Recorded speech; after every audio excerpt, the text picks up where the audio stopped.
एक ऐसा लड़का जिसे सिर्फ बेकार और कमजोर समझा गया, जिसे लोग सिर्फ एक कबाड़ी वाला कहते थे, क्योंकि उसका काम सिर्फ मोस्टर की लाशों के अंदर से काम की चीजों को निकालने का था, जो कि बहुत ही घिनौना होता है, जिसे किसी ने भी एक फाइटर के रूप में कभी देखा ही नहीं, जो सिर्फ दूसरों के रहम पर जीता था, जो बस गिल्ड के कोने में चुपचाप बैठा रहता था बिना किसी उम्मीद के। लेकिन आज वही लड़का सिर्फ एक बार में ऐसे एक मोस्टर को धूल चटा देता है, जिसे लोग बेकार समझते थे। आज वो दुनिया के सबसे खतरनाक डंजन में ऐसे छलांग लगा देता है जैसे कि वो सिर्फ एक खेल हो। अब सवाल ये है कि ये सब कैसे हुआ? क्या ये हमेशा से छुपा हुआ था, या किसी ने इसे एक नया जीवन दिया, या फिर दुनिया ही अंधी थी जो कि इसके असली रूप को देख नहीं पाई। कहानी शुरू होती है एन से। एन एक ऐसा लड़का जिसे अपराइजर नाम की जॉब क्लास मिली थी, जो दुनिया में सबसे बेकार माना जाता था। कोई भी उसे एक यूजलेस इंसान से ज्यादा नहीं समझता था, लेकिन एक सपने देखने वाले लड़के की तरह वो भी एक एडवेंचर बनकर अपनी जिंदगी जीना चाहता था। अब वो एक क्लिफ के सामने खड़ा है अपनी जान देने के लिए, क्योंकि उसको लगता है कि वो अपने जीवन में कुछ भी नहीं कर पाएगा। उसका सपना था कि वो भी एक दिन अमीर बनेगा और दुनिया भर में मशहूर हो जाएगा, लेकिन सच्चाई कुछ और ही थी। वो एक एडवेंचर पार्टी का सिर्फ एक गुलाम बनकर ही रह गया था। उनका सामान उठाना, लूट समेटना और बस थोड़ा सा पैसा कमा पाना, बस इतना ही उसकी जिंदगी में रह गई थी। इसके बाद हम थोड़ा पीछे का सीन देखते हैं, जहाँ पर पार्टी का स्वॉर्डमैन जोड और उसकी विजार्ड गर्लफ्रेंड जुलेन उसे एक बेकार इंसान की तरह ट्रीट करते थे। येन चाहे जितना भी मेहनत करे, उनके लिए वो सिर्फ एक फ्री का नौकर था। एक दिन जब जोड और जुलेन एक जायंट रैट मोस्टर से लड़ रहे होते, तब एन उनके पीछे खड़ा होकर बस देख रहा था। जब मोस्टर मर गया, तब उसका काम था लाश का इंस्पेक्शन करना और वैल्यूएबल चीजें निकालना, लेकिन एन के पास स्ट्रेंथ नहीं थी, जिस वजह से वो मोस्टर के दांत को भी नहीं खींच पा रहा था। जब उसने मदद मांगी तो जोड उस पर गुस्सा हो गया। उसने एक पत्थर उठाकर एन पर फेंक दिया और उससे कहा कि अगर तू इतना छोटा सा काम भी नहीं कर सकता तो किसी पार्टी में होने का तेरा कोई भी हक नहीं है। येन अंदर ही अंदर बहुत ही गुस्सा था, लेकिन उसके पास कोई दूसरा ऑप्शन भी नहीं होता है। वो जानता था कि अगर इसने पार्टी से निकाल दिया तो कोई दूसरी पार्टी उसको कभी भी हायर नहीं करेगी। उसने अपना गुस्सा दबा लिया और जबरदस्ती मोस्टर के दांत को खींच लिए। थोड़ी देर के बाद वो दोनों जोड और नोलेन के साथ आगे बढ़ने लगा। तभी उन्हें एक मोस्टर की लाश मिली। ये एक हेल हाउंड था। ये मोस्टर बहुत ही ताकतवर होता है और इनके पार्ट्स मार्केट में बहुत ही महंगे बिकते हैं। जोड और नोलेन बहुत ही एक्साइटेड हो गए होते और येन को तुरंत काम पर लगा दिया, लेकिन येन को सिचुएशन थोड़ी अजीब लग रही थी। उसने जोड से कहा कि ये हेल हाउंड्स इस फ्लोर पर कैसे हो सकते हैं, ये यहाँ पर नहीं मिलते हैं। लेकिन जोड बस हंस दिया, तो सोचना बंद कर और काम कर, ये सब तेरे पे स्किल से बाहर की बातें। डोलेन भी हंसी और उसने बोला कि अगर तुझे इतना ही डर लग रहा है तो तू भाग जा, और याद रखना बिना किसी पेमेंट के तुझे हमारी पार्टी से निकाल दिया जाएगा। ये ने अपनी फ्रस्ट्रेशन दबाई और चुपचाप हेल हाउंड्स की लाश का डिसमेंटलिंग करने लगा। जब वो काम कर रहा था, तभी जोड और नोलेन को थोड़ी दूर पर एक और लाश दिखाई दी। जोड बहुत ही एक्साइटेड हो गए। येन चल उस लाश को अपराइज कर और उसमें से वैल्यूएबल पार्ट्स निकाल, लेकिन येन के अंदर एक अजीब सी घबराहट हो रही होती है। गिल्ड के दिए गए मैप के मुताबिक ये एरिया बिल्कुल भी सेफ नहीं था। उसने जोड से कहा, मुझे लगता है कि कुछ गड़बड़ है, हमें यहाँ से वापस चलना चाहिए।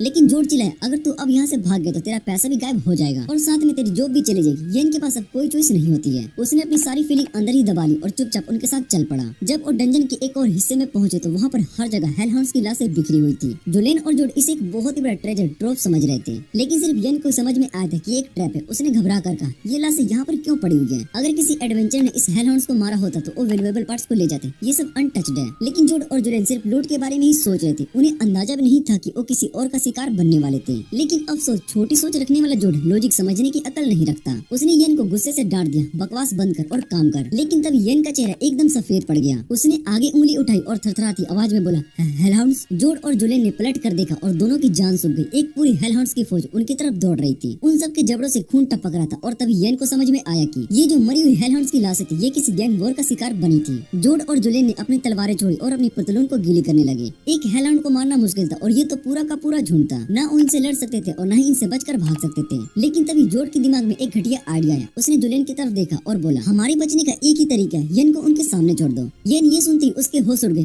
तुम लोग ऐसा नहीं कर सकते हो। लेकिन बिना कोई वार्निंग दे जोलेन ने एक पैरालाइज स्पेल डाल दिया और येन जमीन पर गिर गया, बिल्कुल लाचार। उसके हाथ और पैर हिल भी नहीं रहे थे। जोड और जोलेन हंसते हुए भाग गए और पीछे से हेल हाउंड्स जोर जोर से भौंक रहे थे। एंजॉय लूजर, जोड चिल्लाया और वहाँ से भाग गया। येन का दिमाग अब भी हैजी था, उसका होश उड़ चुका था। लेकिन तभी एक हेल हाउंड ने उसके हाथ को अपने तीखे दांतों से चबा लिया। वो बेचारा दर्द से इतना तेज चिल्लाया कि उसकी पैरालाइज टूट गई। उसने तुरंत एक बड़ा सा पत्थर उठाया और हेल हाउंड्स के मुंह पर जोर से मार दिया। मोस्टर पीछे हट गया और उसने अपने बैग में हाथ डाला और सारा का सारा खाना हेल हाउंड्स की तरफ फेंक दिया। हेल हाउंड्स ने तुरंत उसके पीछे भागना बंद कर दिया और खाने पर टूट पड़े। येन घायल था, चल भी नहीं पा रहा था, लेकिन किसी तरह लंगड़ा टेढ़ा डंजन से निकलने लगा। लेकिन जैसे ही एग्जिट पॉइंट पर पहुंचा, उसका खून खोल उठा। जोड और नोलेन ने एग्जिट गेट को ब्लॉक कर दिया था। तुम लोगों ने सिर्फ मुझे ट्रैप ही नहीं छोड़ा, बल्कि एग्जिट गेट भी बंद कर दिया। येन चीख पड़ा। जोड एक ठंडी सी हंसी हंसा, सॉरी लूजर, लेकिन अगर तू बच गया तो हमारी बहुत ही बदनामी हो जाएगी यार। येन ने पीछे मुड़कर देखा और हेल हाउंड्स एक बार फिर उसके पीछे आ रहे थे। उसने एक और एग्जिट गेट ढूंढा और दौड़ लगाई, लेकिन ये भी एक डेड एंड निकला। अब कोई रास्ता नहीं बचा था। हेल हाउंड्स की गूंजती हुई आवाज उसके पास आ रही थी। येन समझ गया था कि अब वो मरने ही वाला है। उसने आसमान की तरफ देखा और सोचा, काश मैंने एडवेंचरर बनने का सपना नहीं देखा होता, काश मैंने एक नॉर्मल लंबी जिंदगी जी होती। पर अब सोचने का कोई फायदा नहीं था। येन ने एक गहरी सांस ली और पीछे मुड़ने की वजह उसने एक और रास्ता चुना। वो खुद ही क्लिफ के नीचे कूद गया। हवा में गिरते वक्त उसके दिमाग में सिर्फ एक ही सोच थी, मेरी जिंदगी भी एक लूजर की तरह चली और लूजर की तरह ही खत्म हो रही है। उसका गिरना और गिरना चलता रहा और फिर एक जोर का झटका आया। ये जमीन से टकरा गया। उसका पूरा शरीर छलनी हो चुका था, खून हर जगह था, वो मरने ही वाला था। तभी एक अजीब सी चीज हुई, लेकिन वो ग्लिच हो रही थी, कभी दिख रही थी तो कभी गायब हो रही थी, जैसे कोई सपना हो, जैसे कोई इल्यूजन हो। उसने धीरे से येन की तरफ कदम बढ़ाया और येन अभी भी होश में था, लेकिन उसका दिमाग अब धीरे धीरे बंद हो रहा था। और तब लड़की ने उसके माथे पर एक हल्का सा किस किया और उसी पल येन बेहोश हो गया। लेकिन अब उसकी आंखें खुली तो सब कुछ बदल चुका था। वो एक छोटी सी चमकती हुई मैजिकल झील में था, एक विशाल पेड़ के नीचे। उसने अपने हाथ देखे, सारे घाव, सारी चोट, सब कुछ गायब हो चुका था। उसने झील के पानी को एनालाइज करने की कोशिश की, लेकिन उसका दिमाग एकदम झटका खा गया। ये पानी तो एस रैंक आइटम था, याडासिल ड्रॉप्स, वो लेजेंडरी पानी जो किसी भी बीमारी या घाव को तुरंत ठीक कर सकता है। येन की जिंदगी बदलने वाली थी। येन बड़े पेड़ को ध्यान से देखता है और उसे एहसास होता है कि ये याड्रासिल है, वर्ल्ड ट्री जो कि अनंत माना उत्पन्न करता है। वो हैरान रह जाता है क्योंकि जितना उसे पता था दुनिया का इकलौता वर्ल्ड ट्री बहुत ही साल पहले मुरझाकर गायब हो चुका था। माना सिर्फ वर्ल्ड ट्री से ही मिलता था, लेकिन जब वो खत्म हो गया तब लोग भी माना का यूज करते थे। इस वजह से स्कॉलर्स को लगा कि और भी वर्ल्ड ट्रीज होंगे और उन्होंने बहुत ढूंढा पर कभी भी सफलता नहीं मिली। ये पेड़ इतनी गहराई में छुपा था, विश्वास नहीं होता। येन सोचता है, उसका मन भर आता है क्योंकि इस पेड़ ने उसकी जान बचाई थी। वो धीरे से उसके तने को हाथ लगाता है और शुक्रिया कहने लगता है। तभी उसे हल्की सी आवाज सुनाई देती है, जैसे कोई धीरे से बोल रहा हो। वो आसपास देखता है पर कोई भी नहीं होता। उसे लगता है कि शायद से वो कोई भ्रम था। अब उसके पास एक ही रास्ता था, डेंजर में और आगे बढ़ना, ताकि किसी और तरह की सरफेस तक पहुंच सके। जाने से पहले वो एक बार फिर से पेड़ की तरफ देखता है और उसका शुक्रिया अदा कहकर आगे बढ़ जाता है। दूर कहीं एक लड़की जो इसे देख रही थी कुछ बोलने की कोशिश करती पर शब्दों का साथ नहीं मिलता। येन सोचता है कि ये जगह कितनी मुश्किल हुई क्योंकि अब तक किसी भी गिल्ड ने इतनी गहराई तक कदम नहीं रखा। फिर भी उसके पास कोई दूसरा रास्ता नहीं, इसलिए वो आगे बढ़ता रहता है। काफी देर तक कोई भी मोस्टर दिखाई नहीं देता और इसी वजह से वो थोड़ा आराम महसूस करता है। लेकिन तभी एक तेज वार उसके एक कान को काट देता है और वो चौंक जाता है। पर उसके रिएक्ट करने से पहले एक और वार होता है जो कि उसकी उंगलियां काट देती है। उसके सामने एक ऐसा एक मोस्टर होता है जिसमें ज्यादा ताकत नहीं है, पर उसकी रफ्तार इतनी तेज है कि आंखों से भी मुश्किल से दिखाई दे। वो इतनी तेजी से अटैक करता है कि येन के पास भागने का कोई मौका नहीं होता।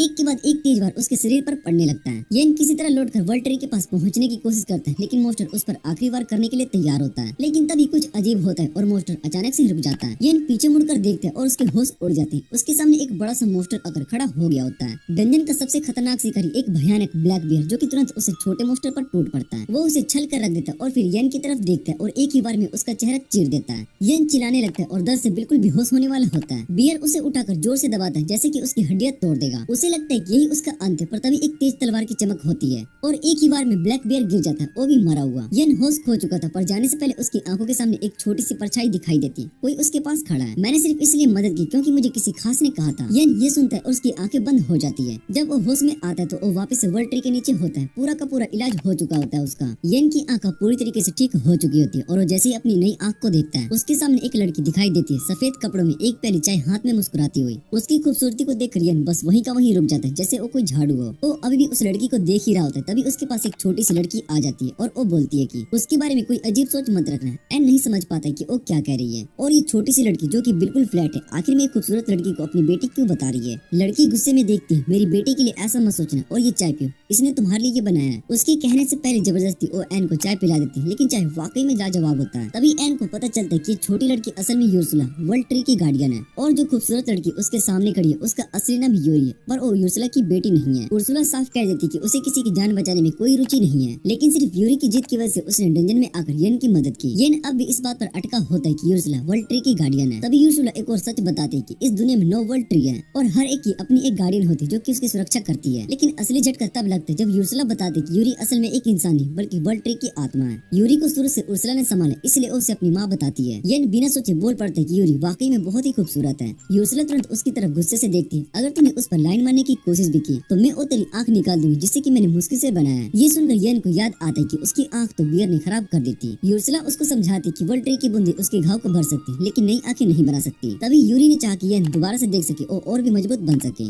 इस वजह से यूर्सुला ने एक खास आंख बनाई जो कि वर्ल्ड ट्री के एक हिस्से से तैयार की गई थी। ये सुनकर येन पूरी तरीके से शोक में आ जाता है और यूरी से पूछते है तुम मेरे लिए इतनी चिंता क्यों कर रही हो। यूरी धीरे से मुस्कुराती है और वो कहती है क्योंकि तुमने मुझे शुक्रिया अदा किया था। येन इस बात का मतलब नहीं समझता पर उर्सुला उसे समझाती है कि लेकिन जब यूरी ने उनकी जान बचाई तो किसी ने भी उसका धन्यवाद नहीं किया। इसके बजाय जब उन्हें पता चला कि वो वर्ल्ड ट्री है तो उन्होंने उसकी शाखाएं तोड़नी शुरू कर दी। इस वजह से येन का सिर्फ एक छोटा सा थैंक यू भी यूरी के लिए बहुत ही बड़ी बात थी। येन फिर से यूरी का शुक्रिया अदा करता है उसकी जान 2 बार बचाने के लिए और यूरी हल्की सी लाल पड़ जाती है। लेकिन तभी यूर्सुला उस मोमेंट को बिगाड़ देती है और वो कहती है कि अब जब तुम ठीक हो गए तो हमारे घर से निकल जाओ। लेकिन यूरी बोल पड़ती है कि अभी नहीं, अगर ये ऐसे ही बाहर गया तो ये वहीं पर मर जाएगा। यूरी अपनी माँ से गुजारिश करती है कि वो येन की मदद बात करे वो इतनी जोर से रोती है कि यूर्सला मान जाती है। ठीक है, इस बेवकूफ को मरने से बचाने के लिए मुझे कुछ करना ही पड़ेगा। यूर्सला फैसला करती है कि जब तक ये इतना स्ट्रॉन्ग नहीं हो जाता कि वो खुद से डंजन से बाहर निकल सके तब तक उसको ट्रेनिंग करेगी, कि खुद से डंजन से बाहर नहीं निकल सके तब तक उसकी ट्रेनिंग करेगी। यूर्सला बिना किसी वार्निंग के उसे सीधा डंजन में खींच ले जाती है। येन अभी भी ये सोच रहा होता है कि मुझसे ये ट्रेनिंग नहीं होने वाली है। यूर्सला उसे एक अंधेरी कॉरिडोर में लेकर जाती है और वो कहती है कि आगे देखो।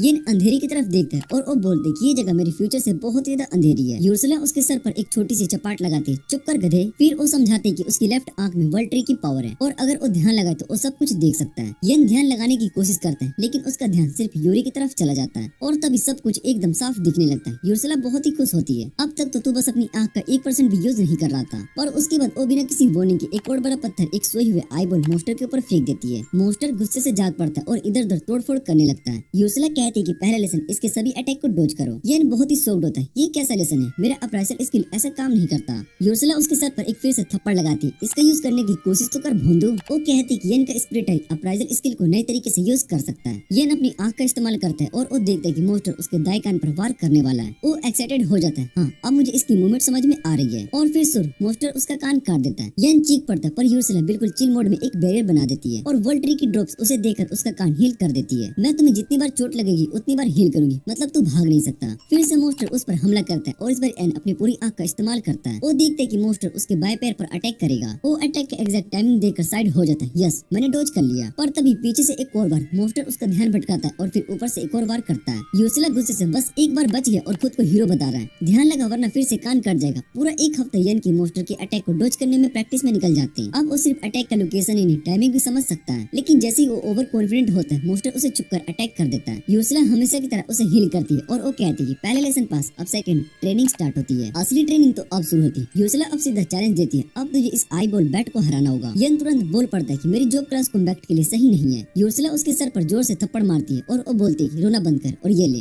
वो वर्ल्ड ट्री की एक शाखा तोड़कर उसे देती है, इसे वेपन की तरह यूज कर और अपने दुश्मन को हरा। येन सोचता है कि अब जब वो मॉन्स्टर के मूवमेंट को देख सकते हैं उसे हरा पाना आसान होगा, लेकिन जैसे ही वो अटैक करते हैं उसे एहसास होता है कि उसके अटैक मॉन्स्टर तक पहुंच ही नहीं रहे। वो यूर्सला से पूछते कि मुझे कोई और टिप्स दोगी। यूर्सला उसकी तरफ देखती है, खुद सोच स्पिरिट आइज का यूज कर। येन ध्यान से मॉन्स्टर के मूवमेंट्स को ऑब्जर्व करता है और तभी बिना किसी वार्निंग के उसका अप्राइजल स्किल अपग्रेड हो जाता है। अब वो मॉन्स्टर की हर एक मूवमेंट को स्लो मोशन में देख सकता था। जैसे ही मॉन्स्टर अगली बार अटैक करने के लिए आगे बढ़ता है येन उसे एक ही काउंटर अटैक में जमीन पर पटक देता है। वो खुद हैरान रह जाता है, मैं इतना स्ट्रॉन्ग कैसे हो गया। और तभी ठप उर्सला उसे एक जोर से कराटे को उसके सर पर देती है। बस एक ही मॉन्स्टर को हरा दिया और अपने आप को हीरो समझने लगा। अब अगला टास्क इस फ्लोर के सभी आई बॉल बैट्स को हराओ। येन तुरंत काम पर लग जाता है और जितनी जल्दी यूर्सला ने सोचा था उससे भी पहले सारे मॉन्स्टर को खत्म कर देता है। यूर्सला अब उसे नया लेसन देती है, अब तुझे मॉन्स्टर की एबिलिटीज को देखकर उसको कॉपी करना है। येन तुरंत मना कर देता है, ये तो नामुमकिन है। यूर्सला हाँ ह्यूमंस के लिए नामुमकिन, लेकिन स्पिरिट आइज के साथ तू ये कर सकता है। येन सोचते है कि कोशिश करके देखनी चाहिए। वो मॉन्स्टर को घूरने लगता है और तभी उसी मॉन्स्टर की सुपर एक्सेलरेशन एबिलिटी मिल जाती है। एक पल के लिए उसका दिमाग फटने वाला महसूस होता है, जैसे उसके अंदर बहुत ही नई इन्फॉर्मेशन आ गई हो। यूर्सला तुरंत कहती है कि अब इस स्किल का यूज करके दिखाओ।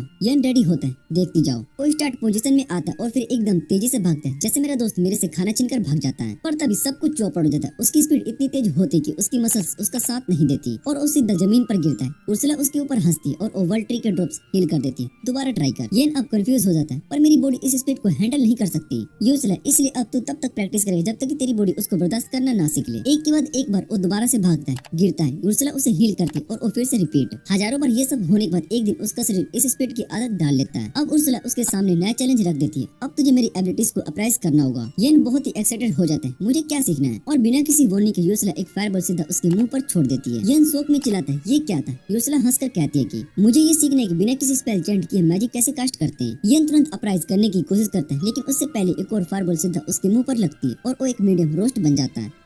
यूर्सला उसका इलाज करती है और फिर थोड़ी देर के बाद फिर से उस पर अटैक कर देती है। दूसरी तरफ एन बिना किसी स्पेल चैंट किए फायरबॉल चलाना सीख जाता है, लेकिन जल्द ही गिर जाता है क्योंकि उसके पास माना बहुत ही कम होता है। अचानक वर्ल्ड ट्री का एक ड्रॉप यूरी से गिरता है और तुरंत उसका माना रिफिल कर देता है और उसकी माना कैपेसिटी भी बढ़ा देता है। येन अपनी ट्रेनिंग लगभग आधे महीने तक करता है और अब एक साथ 100 से भी ज्यादा फायरबॉल चला सकता है। साथ ही वो इंटरमीडिएट मैजिक भी यूज कर सकता है। यूर्सला उससे कहती है कि अब वो अकेले डंजन को एक्सप्लोर करने के लिए तैयार है, लेकिन उससे पहले एक अंतिम टेस्ट होगा। वो उसे एक डेथ बियर से लड़ने के लिए लेकर जाती है, लेकिन येन अपने अपने पुराने ट्रॉमा की वजह से थोड़ा घबरा जाता है, लेकिन उर्सुला उसे कहती है कि स्ट्रॉन्ग बनने के लिए इतनी मेहनत कर चुका है, इसलिए उसे कॉन्फिडेंट रहना चाहिए। फिर उसे सीधा डेथ बियर के सामने ढकेल देती है। येन फायरबॉल को चलाता है, लेकिन उसकी एम बहुत ही खराब होती है और वो एक भी अटैक सही नहीं लगता। पर उसके फायरबॉल के धुएं का फायदा उठाकर वो अपनी सुपर स्पीड स्किल का यूज करके डेथ बियर के पीछे पहुंच जाता है। बियर उस पर हमला करता है, लेकिन येन सुपर अप्राइजल स्किल का यूज करके सब कुछ स्लो मोशन में देख लेता है और फिर वो एक पावरफुल विंड स्पेल चलाता है और उसके बाद वो बिना रुके फायरबॉल्स चलाता है जो कि लगती है और आधी नहीं लगती है, लेकिन आखिर में वो एस रैंक के मोस्टर को गिरा ही देता है। फिर वो डेथ बियर की एबिलिटीज को अप्राइज करता है और उसके S+ rank steel cutter absorb कर लेता है, जो उसके अटैक को एक्सट्राऑर्डिनरी ड्यूरेबिलिटी और piercing पावर देती है। ये सब करने के बाद उसके सर में दर्द होने लगता है। स्किल अब्सॉर्ब करने के बाद उर्सुला उससे कहती है कि उसकी ट्रेनिंग कंप्लीट हो चुकी है और अब वो अकेले डंजन को एक्सप्लोर करने के लिए रेडी है। फिर उसे वर्ल्ड ट्री के पास लेकर जाती है और वो कहती है कि जाने से पहले उसे एक अंतिम गिफ्ट देगी। ये गिफ्ट होता है वर्ल्ड ट्री का बचा हुआ एक स्प्लिट कोर। ये मना कर देता है, वो इसे नहीं ले सकता क्योंकि ये बहुत ही वैल्यूएबल है, लेकिन उर्सुला उसको समझाती है कि ये बस एक उधार है, क्योंकि वो जब भी मरेगा ये कोर वापस से वर्ल्ड ट्री में चला जाएगा। फिर वो अपनी मैजिक का यूज करके स्प्लिट कोर को एन की प्रोस्टेटिक आइस के साथ फ्यूज कर देती है। एन को इसमें कोई फर्क महसूस नहीं होता। तभी एक बूढ़ा आदमी उसे कहता है कि एक बेवकूफ इंसान को इस प्रोस्टेटिक आई की सच्चाई समझने में बहुत ही टाइम लगेगा। येन यूरी की तरफ मुड़कर उसको थैंक यू बोलता है, लेकिन वो वहाँ पर नहीं होती है। वो पूछते है कि यूरी कहाँ पर है। तभी यूरी की आवाज उसके प्रोस्थेटिक आई से आती है और फिर अपनी ह्यूमन फॉर्म में मैनिफेस्ट हो जाती है। येन समझ नहीं पाता ये क्या हो रहा है, तो उर्सुला उसको बताती है कि उसकी आंख में वर्ल्ड ट्री का स्प्लिट कोर है, जो कि बेसिकली एक छोटा सा वर्ल्ड ट्री का रिप्लेसमेंट है। इसका मतलब है कि अब यूरी उसकी आंख के अंदर ही रह सकती है और चाहे येन कहीं भी जाए वो हमेशा उसके साथ रहेगी। यूरी एक्साइटेड होकर कहती है कि अपने वर्ल्ड ट्री के डोज उसकी सारी चोटों और बीमारियों को तुरंत ठीक कर देगी। येन इसके लिए थैंकफुल होता है, लेकिन फिर भी वो उर्सुला से पूछता है कि क्या उसके लिए वर्ल्ड ट्री का एक स्प्लिट उसके साथ लेके जाना ठीक होगा।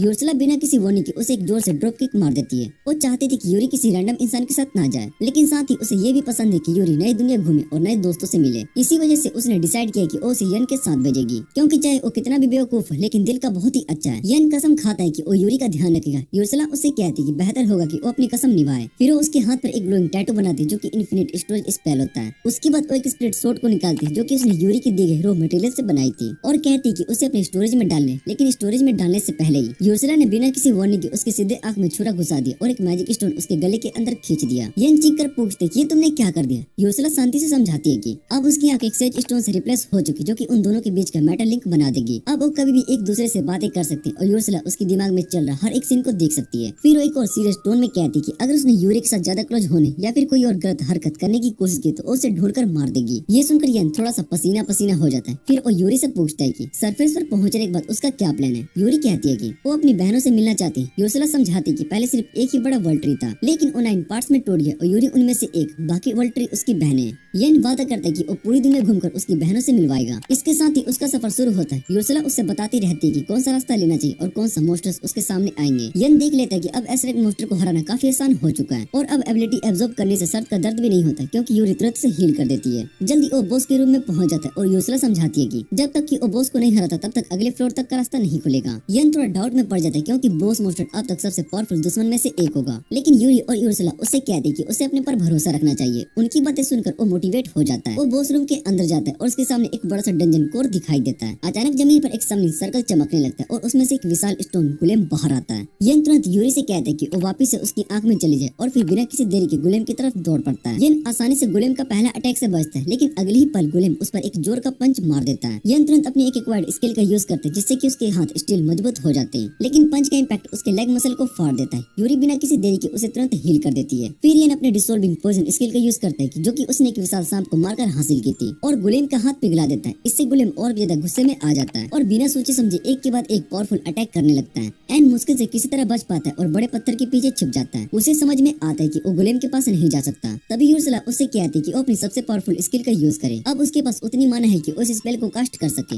येन बिना सोचे समझे उर्सुला की बात मानता है और अपनी अल्टीमेट मैजिक नोवा स्ट्राइक का यूज करते एक तेजी से गिरते मेटेरोइड की तरह उसके अटैक सीधा गुलेम पर जाकर लगता है। उसके शरीर को पूरा पिघलाते हुए वो हैरान रह जाता है। वो ऐसा अटैक भी कर सकता है। यूरी उसके शरीर से बाहर आती है और हील करना शुरू कर देती है। येन उसका हाथ को थामकर उसका शुक्रिया अदा करने लगता है और यूरी थोड़ी सी शर्मा जाती है। उर्सुला ये सब देखती है और उसे बिल्कुल भी पसंद नहीं आता। वो उसे कहती है कि रोमांस बंद करे, पहले गुलेम का प्रॉपर अप्राइजल करे। येन गुलेम के बचे कुछ रिमाइंस को अप्राइज करता है और उसे काफी हाई लेवल डिफेंसिव और ऑफेंसिव एबिलिटीज मिल जाती है। उर्सुला कहती है कि वो डंजन के कोर को भी अप्राइज कर सकता है। येन थोड़ा डाउटफुल होता है क्या ये सेफ होगा या फिर नहीं। तभी उर्सुला बिना किसी वार्निंग के टेलीपोर्ट होकर वहाँ पर आती है और खुद डंजन के कोर का अप्राइजल कर देती है। वो पाती है कि ये वर्ल्ड ट्री के स्प्लिट के कोर के जैसा ही है और इससे येन की प्रोस्थेटिक आई को और ज्यादा पावरफुल बना दिया जा सकता है। वो उसे बताती है कि अगर वो और ज्यादा डंजन बॉसेस को हरा सके तो वो नए डंजन कोर को यूज करके अपनी स्प्लिट आइज को और ज्यादा पावरफुल बना सकता है। और ये सुनकर एन एक्साइटेड हो जाता है। इसके साथ ही वो तीनों बॉस रूम से बाहर निकलते और उनके पीछे दरवाजे हमेशा के लिए बंद हो जाते। यूर्सला समझाती कि अब डंजन कोर गायब हो चुका है, अब ये डंजन हमेशा के लिए सील हो गया। इसका मतलब है कि वर्ल्ड ट्री तक पहुंचने का रास्ता भी बंद हो चुका है और जिस छेद से अंदर गिरा था वो भी सील हो गया होगा। यूर्सला कहती है कि अब वो कोई भी वर्ल्ड ट्री तक नहीं पहुंच सकता। इसका मतलब उसे वहाँ पर रखवाली करने की कोई जरूरत नहीं है। वो डिसाइड करती है कि वो भी यूरी और येन के साथ चलेगी। कुछ समय के बाद तीनों फाइनली सरफेस पर पहुंच जाते हैं। इसी दौरान एक शहर के बारे में एक स्वॉर्डमैन जो कि जोड़ होता है अपने कुछ एडवेंचर्स दोस्तों के साथ बैठकर दारू पी रहा होता है। वो उन्हें एक कहानी बताने लगता है कि कैसे उसकी पार्टी डंजन में हेलहाउंड से घिर गई थी और उन्हें लगा था कि वो वहाँ से जिंदा नहीं बच पाएंगे। लेकिन जोड़ सच को तोड़ मोड़ कर कुछ और ही कहानी सुनाने लगता है। वो सबके सामने ये दिखाने लगता है कि ये ने खुद को कुर्बान कर दिया ताकि उसकी पार्टी बच सके। वो अपनी बातों में इतना दुख दिखाता है कि दूसरे एडवेंचर्स उसके लिए सिंपैथी महसूस करने लगते हैं। लेकिन जैसे जोड़ येन को अपने पीछे खड़ा देखते वो अपनी ड्रिंक तुरंत थूक देता है। वो हैरानी से चीखता है, तू तो अब तक जिंदा कैसे बच गया?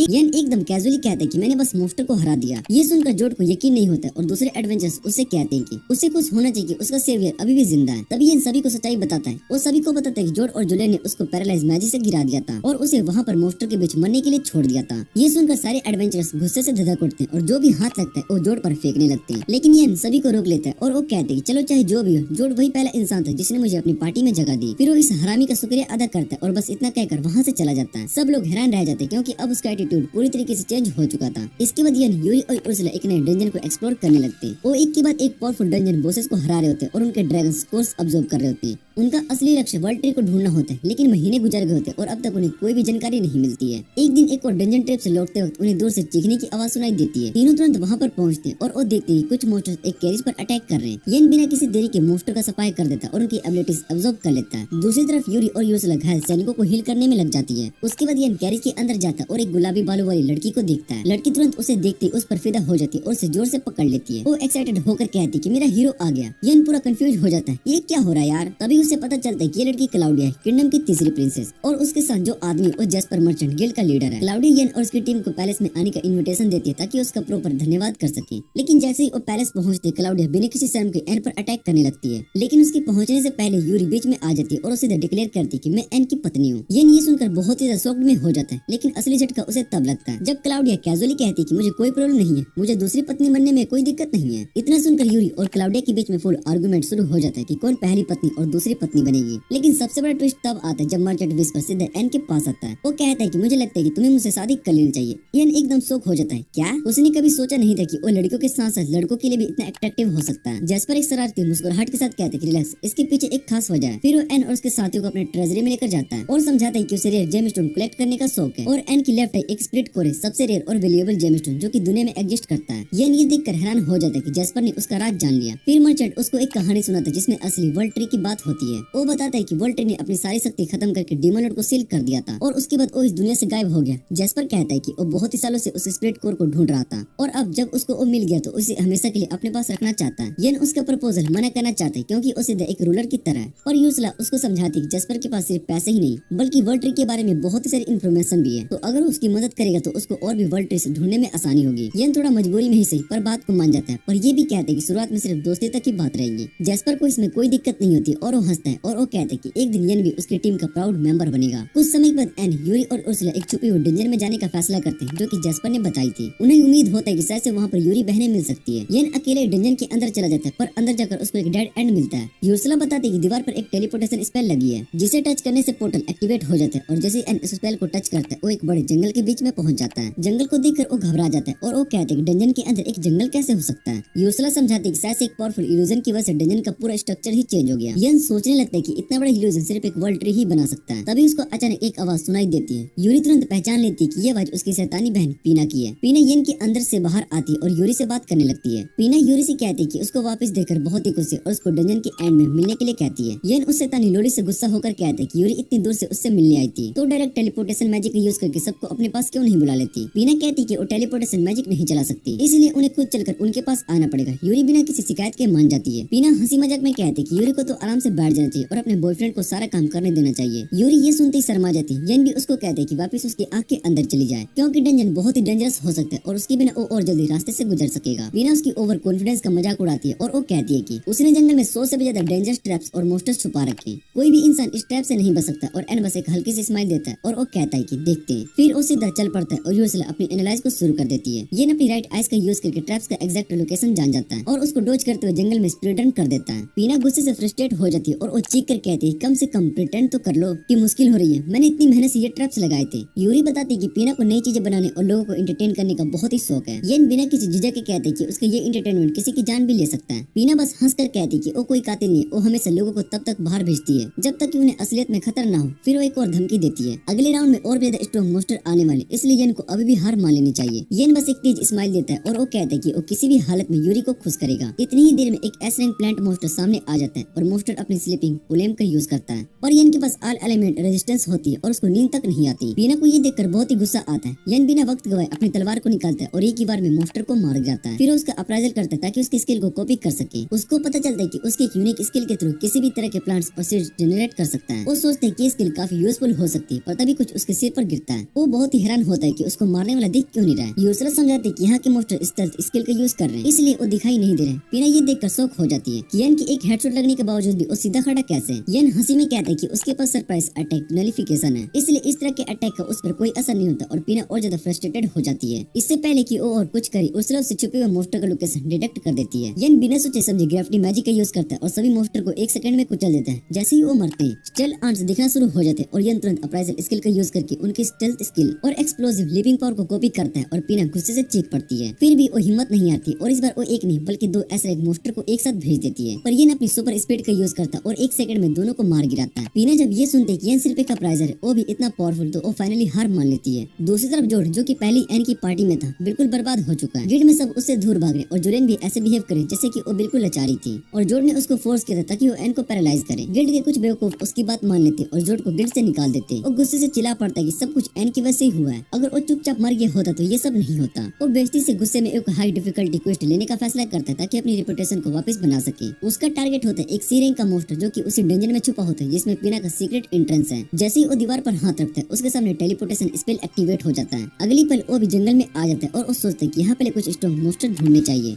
जोड जैसे ही डंजन में एंटर करता है वो तुरंत एक ट्रैप में फंस जाता है। नीचे एक रो स्पाइक्स होती है और वो सोचता है कि अब भगवान से मिलने का वक्त आ ही गया है। पर जैसे ही वो गिरने वाला होता है एकदम से वो वापस पुराने डंजन में टेलीपोर्ट हो जाता है। उसको एक आवाज सुनाई देती है पीना की। वो हंसते हुए कहती है कि उसके डंजन में कोई भी नहीं मर सकता और जैसे ही कोई सीरियस डेंजर होता है वो उन्हें बाहर भेज देती है, इसलिए वो जितनी बार चाहे उतनी बार ट्राई कर सकता है। जोड ये सुनकर सोचता है कि ये तो उसके लिए एक गोल्डन चांस है ताकि वो और स्ट्रॉन्ग बन सके और अपनी इज्जत को वापस ला सके। वो बार बार डंजन में एंटर करता है और बार बार नए ट्रैप्स में फंसता है, घायल होता है पर फिर भी वो हार नहीं मानता। जल्दी उसके सामने एक बड़ा सा क्रोकोडाइल मोस्टर आ जाता है। वो अपनी ग्लोरी के लालच में बिना सोचे समझे उस पर अटैक कर देता है और ये मोस्टर उसके सोचने से भी काफी ज्यादा पावरफुल होता है। सिर्फ एक हल्का सा धक्का देकर वो जोड को दूर उछाल देता है। पीना हंसते हुए कहती कि उसको अब सरेंडर कर देना चाहिए, नहीं तो वैसे भी वो उसे वापस भेज देगी, पर जोड गुस्से में आकर मना कर देता है। मोस्टर बिना किसी दया के उसके चोट लगी हुई हाथ पर अपना पैर रख देता है और उसको पूरी तरीके से कुचल देता है। जोड दर्द से चीखने लगता है और मोस्टर एक और अटैक करता है और अपनी मौत का इंतजार करने लगता है। पर तभी एक तलवार चमकती है और एक सेकंड में क्रोकोडाइल का सिर धड़ से अलग हो जाता है। जोड हैरानी से देखते है कि एक पावरफुल एडवेंचरर उसके सामने खड़ा है जो कि एक ही बार में मोस्टर को मार चुका है। उसका बैग देखकर लगता है कि शायद से वो कोई रेयर जॉब क्लास या फिर हाई रैंक एडवेंचरर होगा, पर जैसे ही उसका चेहरा देखते है उसकी आंखें फैल जाती है।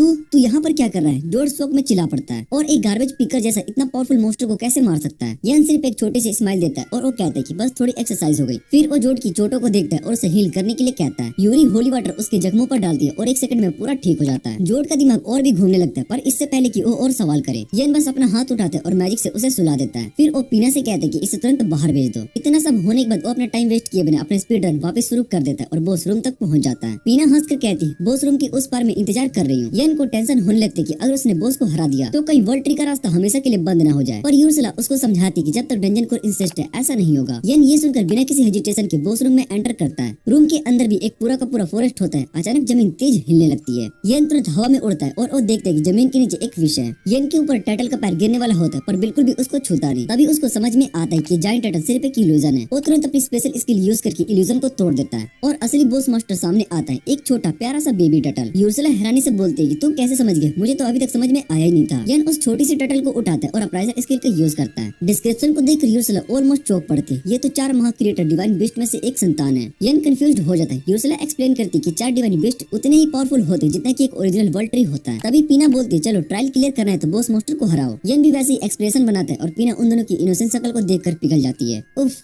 ठीक है तुम सब यहाँ पर आ सकते हो। सब लोग पीना के पास पहुँचते हैं और यूरी और पीना एक इमोशनल रीयूनियन करते हैं। पर पीना ज्यादा सेंटिमेंटल होने के मूड में नहीं होती और सीधा यूरी से पूछती है कि मुझे भी तुम्हारे साथ चलना है, मैं यहाँ पर डंजन में बोर हो गई हूँ। यन बिना सोचे समझे तुरंत हाँ बोल देता और एक लड़की पार्टी में मतलब ये पावर उसके लेफ्ट आई के लिए। तभी बेबी टटल जो कि अब तक यन के शोल्डर पर बैठा था नीचे उतरता और एक लड़की में ट्रांसफॉर्म हो जाता है। मैं रोहिन हूँ, पीना की गार्डियन और डिवाइन बेस्ट की बेटी इंट्रोड्यूस करवाती है अपने आप को। यन शौक में आ जाता है पर उससे भी ज्यादा शौक में यूर्सुला होती है। एकदम से उस टीचर की तरह सीधी खड़ी हो जाती है और रोहन को फुल रिस्पेक्ट देने लगती है। यन बहुत ही कंफ्यूज हो जाता है, ये तुम क्या कर रही हो? यूर्सुला सीरियस एक्सप्रेशन में कहती है कि इससे परमिशन लिए बिना पीना को यहाँ से नहीं लेकर जा सकती। यन तुरंत रोहिम के सामने घुटने टेक देता है, हमें परमिशन दे दो प्लीज। रोहिम बस हंसकर परमिशन दे देती है और सिर्फ इतना ही नहीं, वो एक सेज स्टोन यन को देती है, मुझे भी तुम्हारे साथ चलना है, दुनिया देखनी है, वो कहती है। यूर्सुला बस एक गहरी सांस लेती है, ये तो अनएक्सपेक्टेड था। अगले दिन जेस्पर यन को लेकर एडवेंचरस गिल्ड पहुंचता है। यन थोड़ा नर्वस होता है, इतने बड़े आदमी के साथ आने का एक अलग ही प्रेशर होता है। लोग कहीं ऐसा ना सोचे कि मैं रिच सुगर डैडी का वो अंदर ही अंदर सोचता है। जेस्पर उसके शोल्डर पर हाथ रखता है, कॉन्फिडेंट रहो, आज सबको तुम्हारी असली वैल्यू पता चलेगी। जैसे ही वो अंदर जाते रिसेप्शनिस्ट तुरंत जेस्पर का स्वागत करती है। वो गिल्ड मास्टर को बुलाने वाली होती है पर जेस्पर हाथ उठाकर मना कर देता है, आज मैं किसी ऑफिशियल काम से नहीं आया हूँ, मैं सिर्फ अपने दोस्तों की आइटम बेचने में मदद करने के लिए आया हूँ। रिसेप्शनिस्ट एन की तरफ देखती है और उसके एडवेंचरस लाइसेंस देखते ही गुस्से से बोल पड़ती है, क्या तुम एक एफ रैंक अपराइजर हो, तुम मोस्टर को हंट नहीं कर सकते, ये तो एक मजाक है ना।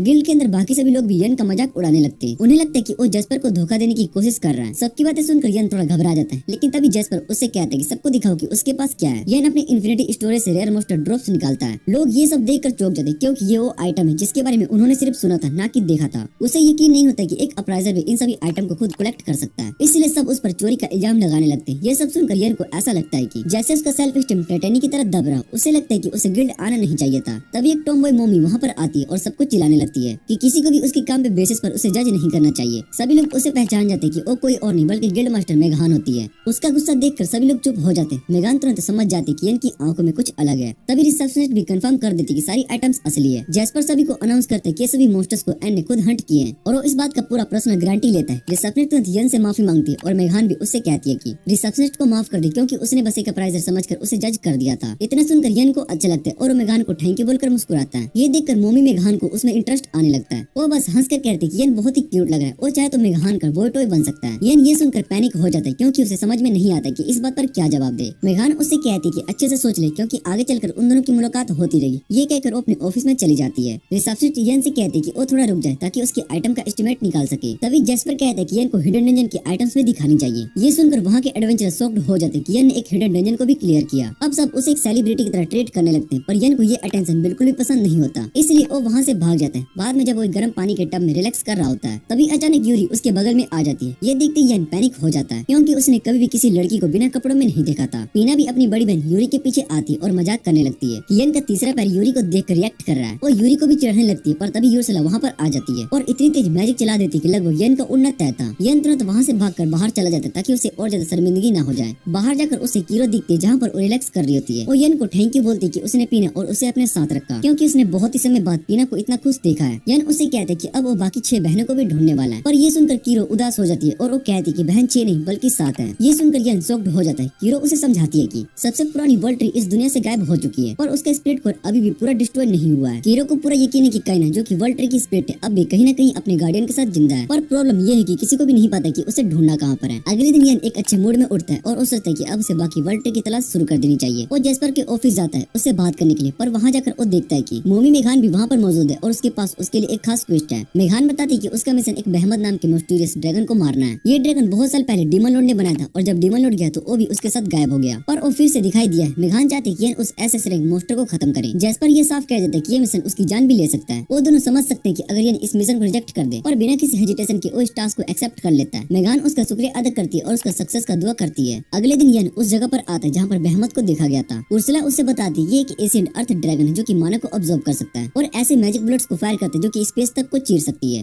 वो बताती है कि बहमत दिन में जमीन के अंदर छुप जाते हैं। उसे बाहर निकालने के लिए यन अपनी तलवार को समन करता है और अपनी अल्टीमेट स्पेल का यूज करता करता है जमीन पर एक बड़ा सा गड्ढा बन जाता है और गुस्से से बहमत बाहर आ जाता है और जोर से दहाड़ता है, किसने मेरी सुकून भरी नींद को डिस्टर्ब किया। जब उसकी नजर यन पर पड़ती है तो उसे लगता है कि लड़का काफी वीक है, पर अभी जो स्पेल उसने चलाया था उसे देखकर बहमत सोचने लगता है। उसे याद आता है कि जब से वो पैदा हुआ है तब से वो ओपी है, क्योंकि उसे खुद डीमन लॉर्ड ने बनाया था। वो हमेशा एक ऐसे ओपोनेंट की तलाश में था जो उससे एक जबरदस्त फाइट कर सके और उसे अब थोड़ी सी उम्मीद दिखाई दी है। वो यन से पूछता है तू है कौन। यन सीधे आंखों में आंखें डालकर कहता है कि वो इंसान है, तुझे मारने के लिए आया है। ये सुनकर बहमत हंसने लगता है, मैं डीमन लॉर्ड का सबसे ताकतवर मॉन्स्टर हूँ। यन कैजुअली कहता है कि अगर तू इतना ही स्ट्रॉन्ग है तो डीमन लॉर्ड भी कुछ खास नहीं होगा, मैं उसे भी हरा सकता हूँ। ये सुनकर बहमत का गुस्सा फट जाता है कि वो हर इंसल्ट को सह सकता है, पर कोई भी उसके मास्टर का मजाक उड़ाए ये बर्दाश्त नहीं कर सकता। वो तुरंत अपनी पावरफुल मैजिकल बुलेट से फायर करता है, पर यन उन्हें आसानी से डोज कर लेता है। फिर वो तेज स्पीड में बहमत की तरफ बढ़ता है और अपनी तलवार से उसके एक हाथ को काट देता है। बहमत शौक में आ जाता है, उसके टफ स्किल्स इतनी आसानी से कट कैसे हो गए। अब वो अपनी स्ट्रेटजी बदलने का सोचता है। वो जमीन के अंदर चला जाता है और सीधा यन के नीचे उसके सरफेस पर होता है। एक सेकंड में वो यन को अपने बड़े से मुंह में निगल लेता है। उसे लगता है कि अब बैटल खत्म हो गई, पर अगले ही पल उसका मुंह जोर से ब्लास्ट हो जाता है और वो हजारों टुकड़ों में उड़ जाता है। फिर भी ये सब होने के बावजूद बहमत अभी भी होश में है। बहमत को अब समझ में आ जाता है कि उसकी पहली और आखिरी बार है। उसने सिर्फ इस वजह से यन को अंडर एस्टिमेट किया था क्योंकि वो एक इंसान था और ये उसकी सबसे बड़ी गलती थी। वो कमजोर आवाज में पूछते कि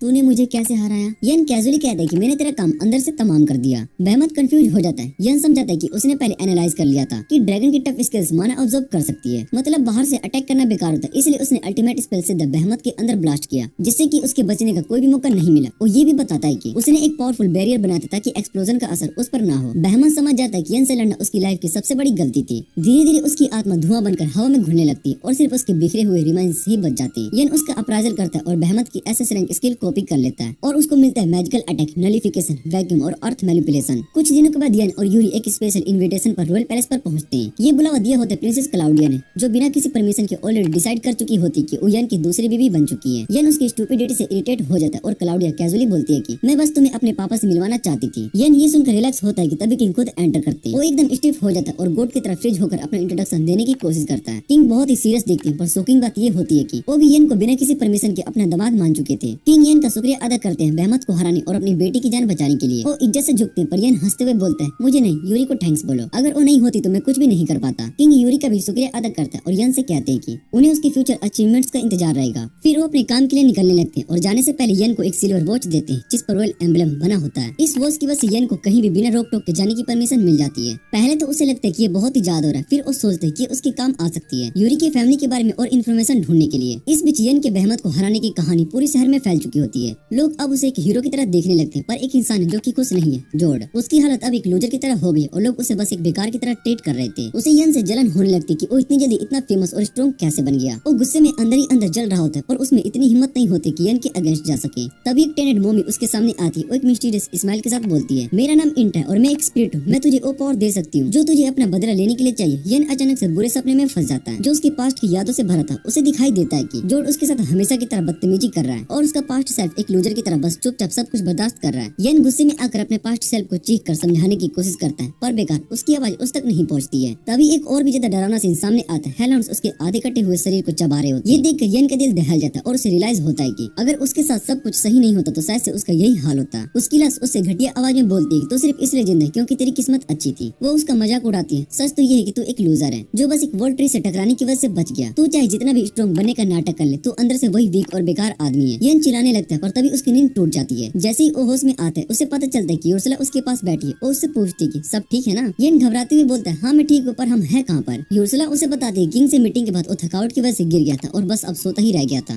वो कंप्लेंट करती है कि यूरी तेरी वजह से बहुत ही परेशान है। ये सुनकर यन तुरंत पूछते है कि वो अभी कहाँ पर है। यूर्सला कैजुअली कहती है कि यूरी और पीना मूड फ्रेश करने के लिए शहर घूमने के लिए गए। यन टेंशन में आ जाता है, पर यूर्सला उसे रेस्क्यू करती है। रिलैक्स, मैं यूरी को रियल टाइम पर ट्रैक कर रही हूँ, अगर कुछ भी गड़बड़ होती है तो मैं तुरंत वहाँ पर पहुँच सकती हूँ। थोड़ा शांत होने के बाद यन अपने नाइटमेयर की बात बताता है, पर वो अपने ही दिमाग की बैंड बजाने लगता है। उसका सपना जो कह रहा था वो सच ही था। वो कन्विंस हो जाता है क्योंकि उसकी स्ट्रेंथ सिर्फ उसकी किस्मत की देन है। अगर वो यूरी से नहीं मिलता तो शायद से आज भी वही बेकार इंसान होता। उसके अंदर एक अजीब सी गिल्टी बन जाती है, मैं सिर्फ एक यूजलेस आदमी जो कि सिर्फ लक की वजह से जीता है। दूसरी तरफ जॉर्ड एंटा की बातों को समझने की कोशिश कर रहा होता है। उसे यकीन नहीं हो रहा होता कि यन जैसे लूजर के अगेंस्ट लड़ने का कोई तरीका हो सकता है। एंटा उसके दिमाग में जहर घोल देती है तो सोचता है कि यन ने मेहनत की और ये पावर ले ली है ना। वो तो बस वर्ल्ड ट्री की वजह से बिना किसी मेहनत के ओपी बन गया। जॉर्ड उसकी बातें सुनकर और भी धधक जाता है। वो गुस्से से बोलता है कि मुझे भी वही पावर चाहिए, मैं भी स्पिरिट्स आइस चाहता हूँ। एंटाई क्रीपी स्माइल देती है और करप्टेड वर्जन ऑफ आइस समन करती है। वो जोड के फोरहेड में उस इविल आई को डाल देती है और अगले ही पल जोड चीखने लगता है। उसका शरीर धीरे धीरे ट्रांसफॉर्म होने लगता है और उसके मसल्स भी बढ़ने लगते हैं। उसके अंदर एक डार्क एनर्जी बाहर आती है और धीरे धीरे वो एक शैतानी रूप ले लेता है। एंटाई इस ट्रांसफॉर्मेशन को देखकर खुश हो जाती है। वो अपनी जुबान से अपने लिप्स को क्रीपी तरीके से लिक करती है और हंसकी आवाज में बोलती है कि जा अपना बदला ले ले।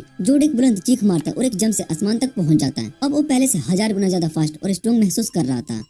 जोड चट्टानों की तरफ रूफ टॉप पर कूदता हुआ जा रहा था। तभी उसकी नजर अचानक से जुलियन के नए बॉयफ्रेंड पर पड़ती है। उसका गुस्सा फिर से धधक उठता है। वो सोचता है कि पहले इसका हिसाब चुका देता हूँ। एक पल भी देरी ना करते हुए वो सीधा उसके सामने जा गिरता है। जुलियन का बॉयफ्रेंड उसे देख कर डर जाता है, लेकिन वो उसे बचाने के लिए बीच में भी आ जाता है। लेकिन जोड किसी भी तरीके से समय बर्बाद नहीं करता और सीधा उसके सर चबा जाता है। जुलियन ये देखकर हिल जाती है और उसकी आंखों के सामने अंधेरा छा जाता है। तभी उसके कानों में एक आवाज गूंजती, एक ऐसी आवाज जो जानी पहचानी होती है। उसके चेहरे का रंग उड़ जाता है। वो तुरंत समझ जाती है कि जोड बदले लेने आया है। वो घबराहट में उसको समझाने की कोशिश करती है, बार बार माफी मांगती है और वो कहती है कि वो खुद को गिल्ट बता देगी कि उसी ने पैरालाइज स्पेल को अपनी मर्जी से चलाई थी। लेकिन जोड को उसकी बातों पर यकीन नहीं होता। आखिर में जुलियन मजबूर होकर कहती है जो वो चाहेगा वो करेगी। लेकिन जोड बिना किसी एक शब्द बोले भी उसका सर चबा जाता है। अब जोड पूरे शहर में तबाही मचाने लगता है। बिल्डिंग्स गिरने लगती है और लोग चीख चीख कर भाग रहे होते हैं। कहीं दूर यूरी और पीना ये सब देख लेती है। यूरी अपनी हीलिंग पावर का यूज करके घायल लोगों की मदद करती है। तभी काइना टेलीपैथी से जोड से कहती है छोटी मोटी जानों से खेलना बंद करे और सीधा स्पिरिट्स पर हमला करे। अगर वो स्पिरिट्स को खत्म कर देगा तो आयन उनकी पावर को इस्तेमाल नहीं कर पाएगा। जोड को ये आइडिया पसंद आता है और वो तुरंत यूरी के पीछे आ जाता है। यूरी इतनी डर जाती है कि वो हिल भी नहीं पाती, लेकिन पीना तुरंत एक बैरियर बना लेती है। आखिरी पल में पीना और यूरी हाथ पकड़ लेती है और दोनों भागने लगती हैं, जबकि जोड अपने पंचर से बैरियर को तोड़ने की कोशिश कर रहा होता है। इतना उसे बताते कि सिर्फ पंचर से बैरियर नहीं तोड़ेगा, इसलिए उसे अपने स्पिरिट आई की पावर का यूज करना होगा। जोड तुरंत अपनी एंटी स्पिरिट की पावर को एक्टिवेट करता है और उसकी आंख से काली रोशनी निकलती है और उसका पूरा हाथ एक डार्क ऑरा से घिर जाता है। बस एक ही मुक्के से बैरियर टुकड़े टुकड़े हो जाते हैं। जोड सीधा यूरी और पीना की तरफ कूदता है और कुछ ही समय में उनके पास पहुंच जाता है। पीना एक और बैरियर बनाती है, लेकिन जोड की एंटी स्पिरिट की पावर से वो एक झटके में ही टूट जाता है और पीना दूर जा गिरती है। वो हैरान रह जाती है। उसे यकीन करना मुश्किल होता है कि उसका बैरियर इतनी आसानी से टूट गया। उसकी आंखों में डर दिखने लगता है। तभी यूरी उसके सामने आ जाती है और उससे कहती है कि वो भाग जाए। जोड बिना समय गंवाए यूरी को पकड़ लेता है और जोर से दबाने लगता है। वो उससे कहता है कि अपनी मौत का दोष यन को देना। यूरी चीख कर एन को बुलाती है, लेकिन जोड का हाथ उसके ऊपर आने वाला होता ही, लेकिन तभी अचानक यन तुरंत वहाँ पर टेलीपोर्ट हो जाता है और अपनी सोर्ड से एक तेज वार करता है और जोड को पीछे धकेल देता है। अगली पल यूर्सला भी वहाँ पर पहुंच जाती है और यन सभी से कहता है कि वो उसकी आंख के अंदर चले जाए जब तक कि उस मोस्टर से नहीं निपट लेता। वो जोड को अपराइज करने की कोशिश करता है, लेकिन उसके बारे में कोई साफ जानकारी नहीं मिलती। बस इतना ही पता चलता है कि वो एक आर्टिफिशियली क्रिएटेड शिमेरा है। यूर्सला भी उसे अपराइज करने की कोशिश करती है, लेकिन उसको भी कुछ दिखाई नहीं देता, क्योंकि इटरा ने उस पर एक हाई लेवल कंसीलमेंट स्पेल लगा रखा होता है। जोड गुस्से से धधक उठता है और उसे एन पर झपटता है, लेकिन ये आसानी से उसकी वार को टाल देता है और उसे एक जोर से लात मारकर उसके पास घर में गिरा देता है। जोड तुरंत छत को तोड़कर बाहर आता है और अपनी तेजी से एक के बाद एक हमले करने लगता है। यन उन्हें रोकने की कोशिश करता है, लेकिन जैसे वो एक बैरियर बनाता है, जोड एक झटके में ही उसे तोड़ देता है। यन समझ नहीं पा रहा होता है कि आखिर ये क्या हो रहा है। तभी जोड हंसता है और वो पूछता है बस इतना ही तेरा दम है। उसकी आवाज सुनते यन का चेहरा एक पल के लिए बदल जाता है। ये आवाज ये तो पहले भी कहीं सुना है। जोड फिर से बोलता है। उसकी आंख चमक रही होती है। मैंने भी खुद को इवोल्व किया जब से मुझे स्पिरिट आई की पावर मिली है। यन और भी ज्यादा कंफ्यूज हो जाता है और इसी का फायदा उठाकर जोड एक और जबरदस्त हमला कर देता है। वो यन को रूफ टॉप तक धकेल देता है। वहाँ पहुंचकर जोड अपने हाथ फैलाता है और कहता है कि इस पावर के साथ मुझे लगता है कि मैं इस दुनिया के सबसे ऊंचे मकाम पर पहुंच चुका हूँ। फिर वो नीचे इशारा करता है। जुलियन और उसकी बॉयफ्रेंड की लाश वहाँ पर पड़ी होती है। मैंने अपनी बेइज्जती का बदला ले लिया, वो कहता है, और तू भी मेरे जैसा ही है ना यन? तुझे भी मुझसे बदला लेना है ना? यन उसकी तरफ देखता है और बस एक ही जवाब देता है, हम दोनों एक जैसे नहीं है, मुझे कोई भी बदला नहीं लेना है। तभी एक अजीब से साया उसके पीछे दिखाई देती है। यन के अंदर की सारी इनसिक्योरिटीज, उसका दुख, उसका गुस्सा सब एक रूप लेकर उसके सामने खड़े हो जाते हैं। झूठ मत बोल यन, वो कहता है, तू चाहता है बदला लेना, सिर्फ एक बार अपने गुस्से को आजाद कर। यन अपने कान को बंद कर लेता है, लेकिन उस आवाज से छुटकारा नहीं पा सकता। ऊपर से जोड भी उसका मजाक उड़ा रहा होता है। यन अंदर ही अंदर टूटने लगता है, लेकिन तभी बस कर, यूरी सामने आ जाती है। उसकी आंखों में गुस्सा होता है। यन तेरे जैसा नहीं है जोड, वो कभी भी बदला लेने के सपने नहीं देखेगा। फिर यूर्सला भी सामने आती है। यन तुझे खुद पर भरोसा रखना होगा, तू सिर्फ ताकत में नहीं मन से भी बहुत ही मजबूत हो चुका है। यूरी मुस्कुराती है और मैं तुझ पर पूरा भरोसा करती हूँ। यन के मन में एक नई रोशनी जगती, वो अपनी इनसिक्योरिटीज का सामना करने के लिए तैयार हो जाता है। वो जोर से चिल्लाता है और एक तेज सुनहरी रोशनी उसके चारों तरफ फैल जाती है। उसके अंदर की सारी इनसिक्योरिटीज जलकर राख हो जाती है। जोड भी एक पल के लिए रुक जाता है। इतनी शक्ति, यूर्सला मुस्कुराती है, अब तुझे कोई नहीं रोक सकता यन। लेकिन जोड मानने वालों में से नहीं था। चाहे जो हो जाए मैं तुझे मार कर रहूंगा। वो एकदम झटकता है और एन की तरफ झपटता है। एन हिलता भी नहीं, वो सिर्फ उसके करीब आने का इंतजार करता है और जैसे ही जोड पहुंचता है, यन एक ही मुक्के में उसका पूरा शरीर रोड पर जा गिरता है। जोड हिलता डुलता है, उसे यकीन नहीं होता है हारा कैसे, लेकिन जब वो देखता है तो यन उसकी तरफ धीरे धीरे चलता आ रहा था। उसके चेहरे पर एक अजीब सी शांति होती है, जैसे वो जोड पर दया कर रहा हो। जोड गुस्से में आकर अटैक करने के लिए आगे बढ़ता है, लेकिन यन एक बैरियर समन करता है जो उसकी डार्क पावर को रोक देता है। यूर्सला जोड से कहती है कि उसको सिर्फ थोड़ी सी पावर मिली है उस स्पिरिट से जो कि उसके पीछे, और इस हालत में ओयन को नहीं हरा सकता। जोड गुस्से में कायना से कहता है कि उसको और पावर दे, और कायना खुशी खुशी उसकी बात को मान लेती है और इससे जोड और भी ज्यादा म्यूटेट हो जाता है। जोड यन से कहता है कि वो सबसे स्ट्रॉन्ग है और उस पर अटैक करने के लिए दौड़ पड़ता है, लेकिन यन अपने अपने सोर्ड को समन करता है और एक पावरफुल स्लैश से उसका शरीर और उसके करप्टेड स्प्लिट आई को तोड़ देता है। लेकिन फिर भी जोड किसी तरह अटैक से बच जाता है। थोड़ी देर के बाद गार्ड्स वहाँ पर आते हैं और उसको अरेस्ट कर लेते हैं। येन उसको ले जाते हुए देखता है और वो सोचते हैं कि किसी ने जोड की कमजोरी और डिस्परेशन का फायदा उठाया। रात को इटना उस करप्टेड स्प्लिट की आई का टूटा हुआ हिस्सा कलेक्ट करती है, जो कि असल में रिकॉर्डिंग डिवाइस होता है जो येन की पावर और स्किल के डाटा को इकट्ठा कर रहा था। वो येन की एबिलिटीज देखकर बहुत इंप्रेस्ड होती है, लेकिन इस बात से तो डिसअपॉइंटेड भी होती है कि येन ने जानबूझकर अपनी पावर्स को रोका ताकि जोड की जान ना ले, लेकिन इटना ने जोड की मेमोरीज को सील कर दिया ताकि वो कोप्स को उसके बारे में कुछ भी ना बता सके। उसके बाद वो अपने बेस की तरफ चली जाती है और डेमन लॉर्ड से वादा करती है कि वो उसे किसी भी हाल में वापस जिंदा करेंगे। अगले दिन एन चाय पी रहा होता है और तभी यूरी उसके पास आती है। वो थोड़ी शर्मा रही होती है और एक्साइटमेंट में फिटगट करती है और फिर एन से कहती है कि वो उसे किस करे। येन ये सुनकर शौक हो जाता है और पसीने पसीने हो जाता है, क्योंकि उसने अपने सपने में भी कभी किसी लड़की को किस नहीं किया था। और यूरी से कहता है कि उसका मजाक बंद करे, लेकिन यूरी सीरियसली कहती है कि ये एक रिचुअल है जो कि एक स्पिरिट और उसके गार्डियन के बीच में कॉन्टैक्ट बनाता है। तभी यूर्सला भी काउच के पीछे आ जाती है और वो खुद इस बात से खुश नहीं होती, लेकिन कंफर्म करती कि यूरी जो कह रही है वो सच है। वो एक्सप्लेन करती कि अब तक येन सिर्फ एक गार्डियन इन ट्रेनिंग था और उसका कनेक्शन यूरी के साथ स्टेबल नहीं था, जिसकी वजह से कभी भी उसका माना ज्यादा स्ट्रॉन्ग हो जाता था और कभी भी जो यूरी के लिए बहुत ही डेंजरस था। अब जब येन अवेकन हो चुका था, यूरी को उसके साथ कॉन्टैक्ट फॉर्म करना चाहिए ताकि उसका कनेक्शन स्टेबल हो सके। येन उसको समझाता है और वो सोचता है कि अगर यूरी के हाथ पर एक छोटी सी किस कर दे तो शायद से कॉन्टैक्ट बन जाएगा। लेकिन तभी पीना और कीरो वहाँ पर आ जाते और वो मजे लेने लगते। वो कहते कि येन को एक सिंपल किस नहीं बल्कि एक फुल स्मोच करना चाहिए जिसमें कि थोड़ी सी टंग एक्शन भी हो। येन गुस्से में कहते कि अगर ये सब देखना चाहते तो उसका जाकर ओनली फैंस सब्सक्राइब करे सिर्फ 39 रुपए में। यूर्सला उन्हें डांट देती है और वो कहती है येन और यूरी को थोड़ा प्राइवेसी दो। सब वहाँ से चले जाते हैं और यूरी अपनी आंखों को बंद कर लेती है और किस के लिए तैयार हो जाती है। येन शौक में पड़ जाता है क्योंकि अब सच में ये होने वाला है। एक्साइटेड होकर वो यूरी की तरफ बढ़ता है, लेकिन अफसोस येन चलते चलते जॉन सीना की टांग से टकरा जाता है और लिप्स किस करने की बजाय गलती से यूरी के माथे को चुंबन कर लेता है। फिर भी कॉन्ट्रैक्ट फॉर्म करने के लिए काफी होता है। येन तुरंत लेवल अप कर जाता है और यूरी खुशी से पिघल जाती है। दूसरी तरफ काइना डीमन रिले में पहुंचती है और एक high ranking cross demon Falco से मिलती है। वो उससे कहती है कि उसके पास एक सीधा ऑर्डर है डीमन लॉर्ड का, उसको एक इंसान को मारना है। फैल्को को ये सुनकर कोई खास इंटरेस्ट नहीं आता, पर वो कहता है कि एक आम इंसान को मारने के लिए वो अपना टाइम वेस्ट नहीं करेगा। जब इटना उसे कहती है कि वही इंसान है जो कि भाई को हरा चुका है, तब भी फैल्को कन्विंस नहीं होता। तब इटना उसे अपने चार का इस्तेमाल करती है और उसे सेड्यूस कर लेती है। फैल्को तुरंत एक बेटा सिंप बन जाता है और वो इटना से कहता है कि वो एन को फटाफट खत्म कर देगा। वो बिना देरी की एक पोर्टल को ओपन करता है और फुल स्पीड से उड़ता है और वैन के घर की तरफ निकल पड़ता है। उसको पूरा यकीन होता है कि उसकी स्पीड उसे आसानी से जीत दिला देगी, लेकिन येन को पहले उसकी आहट महसूस हो चुकी होती है और वो अपने कमरे से बाहर निकलता है। फैल्को उसके सामने रुकता है और अपना इंट्रोडक्शन देने लगता है, लेकिन येन उसे शांत रहने के लिए बोलता है क्योंकि सब लोग सो रहे होते हैं। फैल्को ये सुनकर और भी गुस्से में आ जाता है और फुल स्पीड से अटैक करने के लिए आगे बढ़ता है, लेकिन येन के लिए स्लो मोशन में चल रहा होता है। एक सेकंड के अंदर येन उसे थप्पड़ लगाता है और उसके पास पहुंच जाता है। फिर बिना किसी शोर शराबे के वैक्यूम बुलेट्स चलाकर उसे खत्म कर देता है। साथ ही साथ फैल्को की विंड कंट्रोल और सुपर स्पीड एबिलिटीज को भी अब्सॉर्ब कर लेता है और सोचता है कि आखिर डिमंस उसे टारगेट क्यों बना रहे हैं। इस फाइट की आवाज सुनकर यूरी और बाकी सभी लोग भी बाहर आ जाते हैं। अगले दिन येन रॉयल पैलेस की फॉरबिडन लाइब्रेरी में जाता है ताकि हिडन डंजन के बारे में ज्यादा से ज्यादा पता कर सके। वहाँ उसका स्वागत करने के लिए प्रिंसेस क्लाउडिया होती है जो उसे गाइड करती है। किंग ने जो रॉयल वॉइस दी थी उसकी वजह से येन को लाइब्रेरी तक पहुंचने में कोई दिक्कत नहीं होती, लेकिन क्लाउडिया उसे बताती कि सिर्फ वही लोग अंदर जा सकते जिनके पास किंग और लाइब्रेरियन दोनों की परमिशन हो। वो एन से कहती कि वो गेट से एंटर करके देखे। एन बिना किसी दिक्कत के अंदर चला जाता है, जबकि यूरी उसके पीछे पीछे आने की कोशिश करती है तो इनविजिबल होकर टकरा जाती है। तभी यूर्सला भी वहाँ पर टेलीपोर्ट होती है और देखती कि ये इनविजिबल वॉल इतनी स्ट्रॉन्ग है कि उसे भी बाहर रोक रही है। इसका असर इतना ज्यादा होता है कि येन और यूरी के बीच का कनेक्शन भी डिस्टर्ब हो जाता है। एन को अब चिंता होने लगती है, लेकिन वो सोचता है कि उसे जल्दी से जो चाहिए वो ढूंढना चाहिए। जब वो लाइब्रेरी के अंदर पहुंचता है तो वो देखते हैं कि वहाँ पर हजारों किताबें और उसको समझ में नहीं आता कि जो उसको चाहिए वो कौन सी है। तभी अचानक उसकी नजर एक लकड़ी पर पड़ती है जो कि गिर रही होती है। एन बिना सोचे समझे तुरंत एक्शन में आता है और उसे बचाने के लिए आगे बढ़ता है। वो लड़की थोड़ी शर्माती है और एन का शुक्रिया अदा करती है। एन उससे पूछते है कि तुम गिरी कैसे। वो बताते हैं कि वो लाइब्रेरी के टॉप पर बैठे किताब पढ़ रही थी और उसमें इतनी खो गई कि उसे पता ही नहीं चला कि वो कब नीचे गिरी। फिर वो मैजिक का यूज करके अपनी किताब वापस जगह पर रख देती है और अपना परिचय देती है। उसका नाम एलिस है और वो यहाँ की लाइब्रेरियन है। एलिस कहती कि उसे इस जगह की हर किताब का लोकेशन पता है। एन तुरंत उससे पूछती क्या उसकी मदद कर सकती है। वो बताता है कि उसे एक किताब चाहिए जो कि हिडन डंजन के बारे में, ताकि वो एक खास इंसान को उसकी फैमिली से मिलवा सके। ये सुनते ही एलिस थोड़ी सी उदास हो जाती है, लेकिन वो एन को किताब दे देती है और फिर एक अजीब सा सवाल पूछती है, यूरी कैसी है। एन हैरान हो जाता है कि एलिस को यूरी के बारे में कैसे पता चला। तब एलिस बताती है कि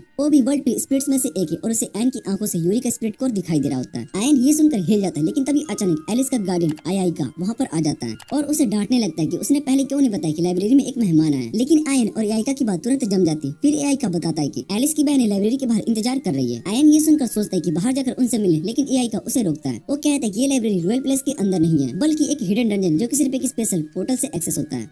वो समझाता है कि ये पोर्टल बहुत ही स्ट्रिक्ट है और सिर्फ वही इंसान अंदर जा सकता है जिसे किंग और एलिस की परमिशन मिली। और यूरी और पीनट जबरदस्ती अंदर घुसने की कोशिश करे तो वर्ल्ड ट्री स्पिरिट और लाइब्रेरी के बीच का पूरा कॉन्टैक्ट टूट जाएगा। आयाइका साफ कहता है कि अगर एन चाहता है कि उसकी लड़की एलिस से मिल सके तो उसे हिडन डंजन का असली लोकेशन ढूंढना होगा और उसे सही से क्लियर करना होगा। एन एक और सोल्यूशन सजेस्ट करता है कि क्या मैं एलिस को लाइब्रेरी के बाहर लेकर जा सकता हूँ, लेकिन लेकिन एआई का तुरंत मना कर देता है। वो कहते हैं कि ये पॉसिबल नहीं है। एलिस एक वीकलिंग है जो कि लड़ नहीं सकती और उसका लाइब्रेरी से बाहर जाने का कोई इरादा भी नहीं है। एलिस ये सुनकर और भी उदास हो जाती है और एन उसके करीब जाता है और समझ जाता है कि वो अननोन वर्ल्ड से डर रही है। वो उससे बताता है कि मैं भी पहले ऐसा नहीं था, लेकिन यूरी और दूसरे की मदद से मैं स्ट्रॉन्ग और कॉन्फिडेंट बना। फिर वो एलिस से वादा करता है कि अगर तुम दुनिया देखना चाहती हो तो मैं तुम्हें हर चीज से प्रोटेक्ट करूंगा, मैं हमेशा तुम्हारा सपोर्टर बना रहूंगा। एलिस ये सुनते ही थोड़ा शर्मा जाती है और फिर एन उससे कहता है कि वो कल उससे दोबारा मिलेंगे जब उसे हिडन डंजन के एंट्रेंस मिल जाएगा। अगले दिन जब एआई का एलिस की देखभाल कर रहे थे तो उससे पूछती कि वो बाहर जाना चाहती है। उसे पता है कि एलिस थोड़ी डरी हुई, लेकिन उसके चेहरे से आसानी से समझा जा सकता है कि उसे बाहर जाने का मन है। तभी एलिस कहती है कि उसे एन से पहली नजर में ही प्यार हो गया था और जो कुछ भी अभी हो रहा है वो बिल्कुल वैसे ही जैसा कि उसने किताबों में पढ़ा था। लेकिन अभी भी वो श्योर नहीं है कि उसे बाहर जाना चाहिए या फिर नहीं। एआई का उसे हिम्मत देती है और वो कहती है कि उसे अपने पर भरोसा करना चाहिए और उसके साथ जाना चाहिए। अगर सब कुछ ठीक नहीं होता तो वो भी हमेशा वापस जा सकती। तभी एन रॉयल प्लेस के रास्ते लाइब्रेरी आ जाता है क्योंकि उसे अभी तक हिडन डंजन का एंट्रेंस नहीं मिला होता। एआई का एलिस की पीठ थपथपाती है और उसे कहती है कि एन पर भरोसा करना चाहिए। साय एलिस धीरे से एन से रिक्वेस्ट करती है कि उसे बाहर की दुनिया दिखाए। ये सुनकर एन बिना किसी झिझक के उसके अपनी बाहों में उठा लेता है और एक लंबी छलांग मारकर लाइब्रेरी से सीधा हिडन डंजन में पहुंच जाता है। एआई का भी उनके पीछे वहां पर पहुंचती और एलिस का स्पिरिट कोर एन को देती है ताकि वो भी उसके साथ वहां पर आ सके। साथ ही वो एक अपना क्लोन भी बना देती है क्योंकि वो यूर्सला की तरह टेलीपोर्ट नहीं हो सकती। अब एन और लड़के टीम हिडन डंजन एक्सप्लोर करना शुरू करती है। एलिस की स्टेमिना काफी कम होती है, इसलिए आधे रास्ते तक एन उसको अपनी पीठ पर उठा लेता है। बिना यूर्सला की मदद से भी एन मोस्टर से लड़ता रहता है। एक समुराई बॉस से लड़ने में उसे थोड़ी दिक्कत होती है, लेकिन आखिर में वही जीतता है। जब सब एग्जिट गेट तक पहुंचते तो एलिस थोड़ी उदास लगती है क्योंकि उसे लगता है कि बाहर जाने के बाद एन उसे नहीं उठाएगा। ये देखकर एन उसे कहता है कि अगर उसे कभी भी उठाए जाने का मन हो तो वो बस कह देना। ये सुनकर एलिस इतनी खुश हो जाती है कि क्या उन दोनों के बीच की बढ़ती हुई केमिस्ट्री को देखकर फैनगर्ल बन जाती है। थोड़ी देर के बाद एन घर पहुंचते जहाँ पर यूरी एलिस को देखती उसे गले लगाने लगती है, पर एलिस उसे दूर धकेल देती है क्योंकि उसे लोगों का टच पसंद नहीं है। दूसरी तरफ यूरी एआई के सामने थोड़ी स्टिफ हो जाती है क्योंकि वो गार्डियन हायरार्की में उसकी सीनियर होती है। यूरी फिर आयन को टाइटली गले लगा लेती है क्योंकि उसने उसकी बड़ी बहन को बाहर निकाला। ये देखकर एलिस जलिस हो जाती है और पीना उसकी बात को समझ जाती है और एलिस को दूर चलने के लिए कहती है। एन को टाइट हक कर लेती है, फिर मजाक में कहती है कि एन का एक हाथ अभी फ्री है और जैसे यूरी उसे पकड़ने के लिए जाती है एलिस फटाफट आगे आकर एन के हाथ से चिपक जाती है। पीना उसका मजाक उड़ाती है और एन सोचता है कि अब उसकी लाइफ और भी मुश्किल होने वाली है क्योंकि अब सिर्फ उसको वर्ल्ड ट्री स्पिरिट की ही नहीं बल्कि उनकी माँ को भी संभालना पड़ेगा। उन सब से बचने के लिए एन सीधा सोना में भाग जाता है, लेकिन ये लड़कियां भी पीछे पड़ जाती है और वहाँ से उसका पीछा करती है। वहाँ पर सब एन से पूछने लगते हैं कि उसे एलिस पसंद है। एन कितनी भी कोशिश कर ले वो इनसे नहीं बच सकता, लेकिन तभी यूर्सला आगे आती है और सभी को बताती है कि किसी को भी किसी से पर्सनल सवाल नहीं पूछना चाहिए। आयन उसे बचाने के लिए यूर्सला का शुक्रिया अदा करता है, लेकिन उसे पता नहीं होता कि अब एक नया प्रॉब्लम उसका इंतजार कर रहा है।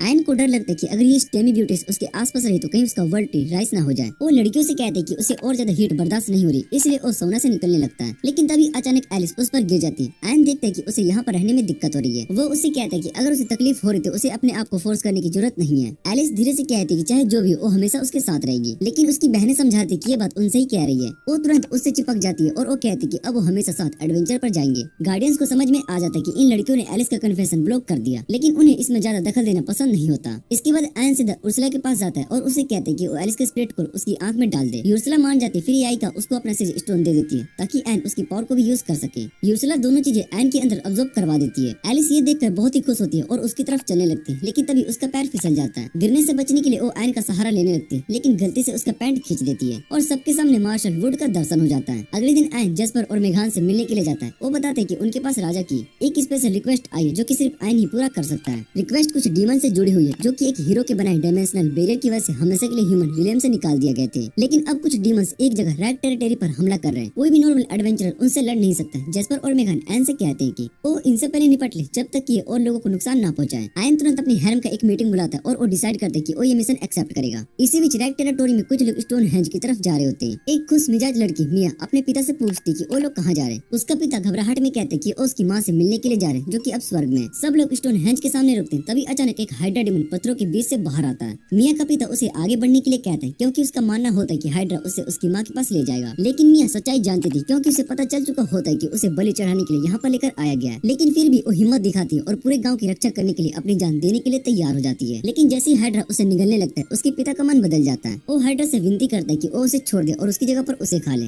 हाइड्रा उन्हें याद दिलाता है कि उनका कॉन्ट्रैक्ट यह था कि हर महीने एक लड़की की बलि चढ़ानी पड़ेगी, तभी गाँव सुरक्षित रहेगा। गाँव वाले अपना वादा तोड़ रहे, इसलिए उन्हें सजा देने के लिए अपनी जहरीली सांस को सबको छोड़ता है। सब लोग बेहोश हो जाते बस एक मिया को छोड़कर। वो चिल्ला चिल्ला कर मदद मांगती है लेकिन हाइड्रा उसे निगलने वाला होता ही है। लेकिन अचानक ही वहाँ पर आयन आ जाता है और वो बैरियर बनाकर उस लड़की की रक्षा करता है। यूर्सला उसको चेतावनी देती कि ध्यान से रहे क्योंकि हाइड्रा एक एसएस रैंक मॉन्स्टर है जिसमें बहुत ही ज्यादा पावरफुल पॉइजन है। एंड यूर्सला से कहता है कि सबसे पहले सभी लोगों को हाइड्रा के पॉइजन से बचाना जरूरी है। यूर्सला एक ही बार में सभी को क्योर कर देती क्योंकि उसकी पावर्स लेवल अप हो चुकी होती है यानी कि आई के साथ। उसके बाद आयन सभी विलेजर्स से कहते हैं कि यहाँ से निकल जाए क्योंकि हाइड्रा का सामना वो खुद करेगा। लेकिन किसी को भी यकीन नहीं होता है कि वो कुछ भी कर सकता है। तभी आयन अपनी तलवार को निकालता है और एक ही अटैक में हाइड्रा के हजारों टुकड़े कर देता है। ये देखकर सभी विलेजर्स बहुत ही हैरान हो जाते हैं और कुछ लोग उसको पहचान लेते हैं और कहते हैं कि ये तो वही हीरो जिसने की एशियन ड्रैगन को मारा था। जब यूर्सला हाइड्रा की एबिलिटीज को देख रही होती है तभी विलेजर्स आयन का धन्यवाद करते हैं उसकी जान बचाने के लिए। आयन उनसे कहते हैं कि उन्हें रीजन के लॉर्ड से मिलना है। ये सुनते विलेजर्स अचानक से उदास हो जाते हैं। वो आयन से कहते हैं कि चाहे उसने उन्हें हाइड्रा से बचा लिया लेकिन अगर वो मर जाते तो शायद से बेहतर होता। ये कहकर वो सब वहाँ से चले जाते हैं। आयन ये सुनकर डिटरमाइंड हो जाता है उसे लॉर्ड से मिलकर यहाँ के हालात समझने चाहिए। जल्दी वो लॉर्ड के ग्रैंड मेंशन में पहुंचता है और लॉर्ड से मिलने का फैसला करता है। वो अंदर जाकर जोर से चिल्लाता है कि कोई है। तभी इस रीजन का लॉर्ड नेगान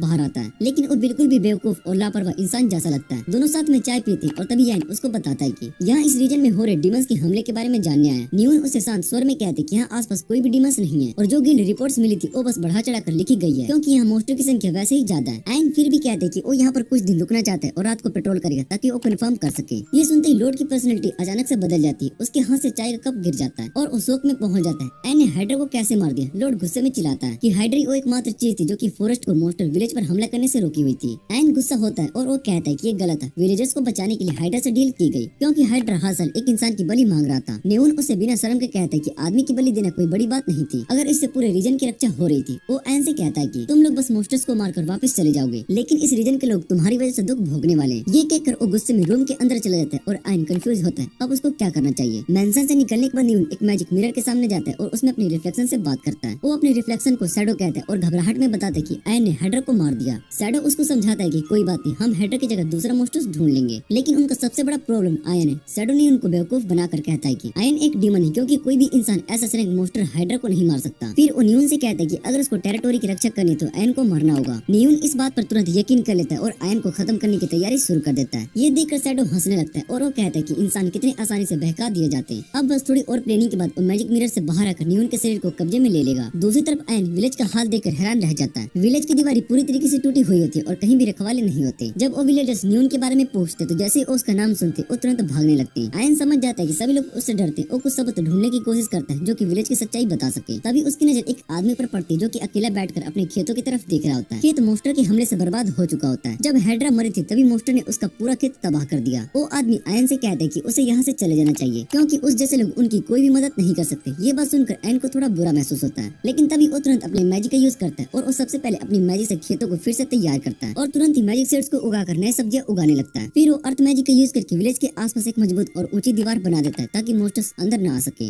ये सब देखकर फार्मर बिल्कुल शॉक्ड हो जाता है। आयन उसे कहता है कि अभी हार मान लेने का समय नहीं आया। ये सुनकर फार्मर जोर जोर से हंसने लगता है क्योंकि उसके शब्दों ने निगान के पिता की याद दिला दी थी। फार्मर कहता है कि पहले का जो लॉर्ड था वो एक ईमानदार और हिम्मत वाला इंसान था लेकिन जैसे ही वो मरा और उसका बेटा निगान लॉर्ड बना सब कुछ खत्म हो गया। नेउन के पावर में आते ही हाइड्रा यहाँ पर आया और उसने बिना सोचे समझे उसके साथ एक कॉन्ट्रैक्ट कर लिया। उसने विलेज की सुरक्षा के लिए रकम देना बंद कर दी लेकिन टैक्सेस इतने बढ़ा दिए कि लोग तड़प गए और जो भी उसके खिलाफ आवाज उठा था वो हमेशा के लिए गायब हो जाता। धीरे धीरे सबने उम्मीद छोड़ दी लेकिन अब उसे लगता है कि आयन की वजह से अब एक नए भविष्य की शुरुआत हो चुकी है। ये सुनकर आयन इमोशनल हो जाता है लेकिन तभी अचानक से एलिस की एबिलिटी एक्टिवेट हो जाती है और आयन देख लेता है कि एक बड़ा मोस्टर का झुंड विलेज की तरफ बढ़ रहा है। तभी यूरी वहाँ पर आकर पूछती क्या सब कुछ ठीक है। आयन उससे कहता है कि वो सब मोस्टर को खत्म कर देगा ताकि कोई भी विलेज को नुकसान न पहुंचा सके। वो तुरंत दीवार पर चढ़ता है और वो देखते कि हजारों मोस्टर्स विलेज की तरफ दौड़ रहे हैं। ये देखकर पहली बार आयन घबरा जाता है क्योंकि ये लड़ाई उसके लिए आसान नहीं होने वाली। जैसे ही वो नीचे उतरता है यूरी उसके पीछे अगर पूछती कि अब क्या करेंगे और सच कहूँ तो आयन को खुद भी नहीं पता होता लेकिन जब वो विलेजर्स की उम्मीद को हारते हुए देखता है तो वो फैसला करता है कि चाहे जो भी हो जाए वो उनकी रक्षा करेगा। आयन यूरी को अपने आँख के अंदर जाने के लिए कहता है और फिर एक जोर का जंप लगाता है। ऊपर से एक बड़ी वैक्यूम बुलेट रिलीज करती ताकि कुछ मोस्टर को खत्म कर सके और बाकी को डरा सके लेकिन वो प्लान काम नहीं करता और मोस्टर बिना किसी देरी के विलेज की तरफ आगे बढ़ने लगते हैं। अचानक से कुछ मोस्टर्स आयन की तरफ तेज गति से लीप मारते और वो उनके पहले अटैक से बच जाता है। ये मंकी जैसे दिखने वाले मोस्टर जितना सोचा था उससे भी ज्यादा फास्ट और चालाक होते हैं। वो हवा में एक दूसरे का हाथ पकड़ लेते और एक कोम्बो अटैक करते हैं जिससे कि उनकी स्पीड और बढ़ जाती है। आयन तुरंत अपनी सुपर अप्राइजल स्किल एक्टिवेट करते हैं जिसकी मदद से वो सब कुछ स्लो मोशन में देख पाता है। फिर वो अपने एक पावरफुल अटैक से उन सभी मोस्टर को हरा देता है। उसके बाद वो एक बैरियर क्रिएट करता है ताकि कुछ मोस्टर्स को रोक सके और उन्हें एक बड़ी वैक्यूम बुलेट से खत्म कर देता है। लेकिन तभी कुछ मोस्टर्स चुपके से उसके पीछे आ जाते हैं। आयन तुरंत एक और स्किल का यूज करता है और अपने क्लोन्स मोस्टर्स के पीछे क्रिएट कर देता है। फिर वो स्टील थ्रेड्स का इस्तेमाल करता है उन सभी को काट देता है। विलेजर्स जो अब तक मोस्टर से भाग रहे होते हैं और रुक जाते हैं और शौक में आकर एन को देखने लगते हैं। वो विश्वास नहीं कर पाते कि एक अकेला इंसान इतने सारे मोस्टर का सामना कर रहा है, पर उन्हें ये नहीं पता था कि एन अपने लिमिट्स को पुश कर रहा है। योर्सला उसे वार्न करती है कि अगर उसने ऐसे ही फाइट किया तो वो गिर जाएगा, लेकिन एन विलेज को बचाने के लिए पूरी तरीके से तैयार होता है। वो अपनी तलवार को समन करता है और ऐसे स्टेंस लेता है जिससे कि वो एक ही बार में सभी मोस्टर को हरा सके। लेकिन योर्सला उसे रोकने की कोशिश करती है, क्योंकि अगर उसने ये अटैक किया तो उसका शरीर ज्यादा देर तक नहीं टिक पाएगा। एन हार मानने से इनकार कर देता है, चाहे मोस्टर्स उस पर एक साथ ही क्यों न अटैक कर रहे हो। वो अपनी तलवार को पूरी सख्ती से खींचता है और एक तेज अटैक मार देता है। सारे मोस्टर को एक ही स्ट्राइक में खत्म कर देता है और उस अटैक के साथ ही अपनी लिमिट पार कर लेता है और जमीन पर गिर जाता है। तभी यूरी उसकी आंख से बाहर आती है और उसको अपनी होली वाटर से हील करने लगती है। लेकिन आय ने अपने शरीर को इतना नुकसान पहुंचाया होता है कि होली वाटर को भी उसे ठीक करने में थोड़ा वक्त लगता है। जब उसको थोड़ा बेटर महसूस होता है तो वो यूरी का शुक्रिया अदा करने के लिए उठता है और उसके सामने यूरी नहीं एक लड़की मिया खड़ी होती है, जो खुशी से उसकी तरफ कूदती है और सभी को भगवान कहकर पुकारती है। बाकी विलेजर्स वहाँ पर पहुंच चुके होते हैं और एन का धन्यवाद करते कि उसने एक बार फिर उनकी जान बचाई। लेकिन जो फार्मर उसकी मदद कर चुका था उसके मन में कुछ और ही चल रहा होता है। वो सभी विलेजर्स से पूछते हैं कब तक वो सब डर के साए में जीते रहेंगे। वो कहते हैं कि हमने अपनी जान नियोन के हाथों में सौंप दी है, लेकिन आखिरकार हमें एंड में जाकर हाइड्रा के लिए बलि देनी पड़ी। हम सभी अपनी परिस्थिति को सुधारने के लिए कुछ भी नहीं कर सकते। और जब एंड अकेली हजारों मोस्टर से लड़ रहा होता तो हम सब बस उसको दूर से देख रहे थे। वो आदमी सभी विलेजर्स को इंस्पायर करते हैं कि वो अपनी जिंदगी और जिम्मेदारी खुद ले और डर के साए में जीना छोड़ दे। सभी विलेजर्स जोश में आ जाते हैं, उस आदमी का साथ देते हैं और आयन ये देखकर बहुत ही इमोशनल हो जाता है। वो यूरी से कहने लगते हैं कि ये बिल्कुल वैसा ही है जैसे कि उसने उससे बचाया था। तब भी उसने एन की जिंदगी को बचाया था और उसने अपनी जिंदगी को अपने तरीके से जीने का हौसला दिया।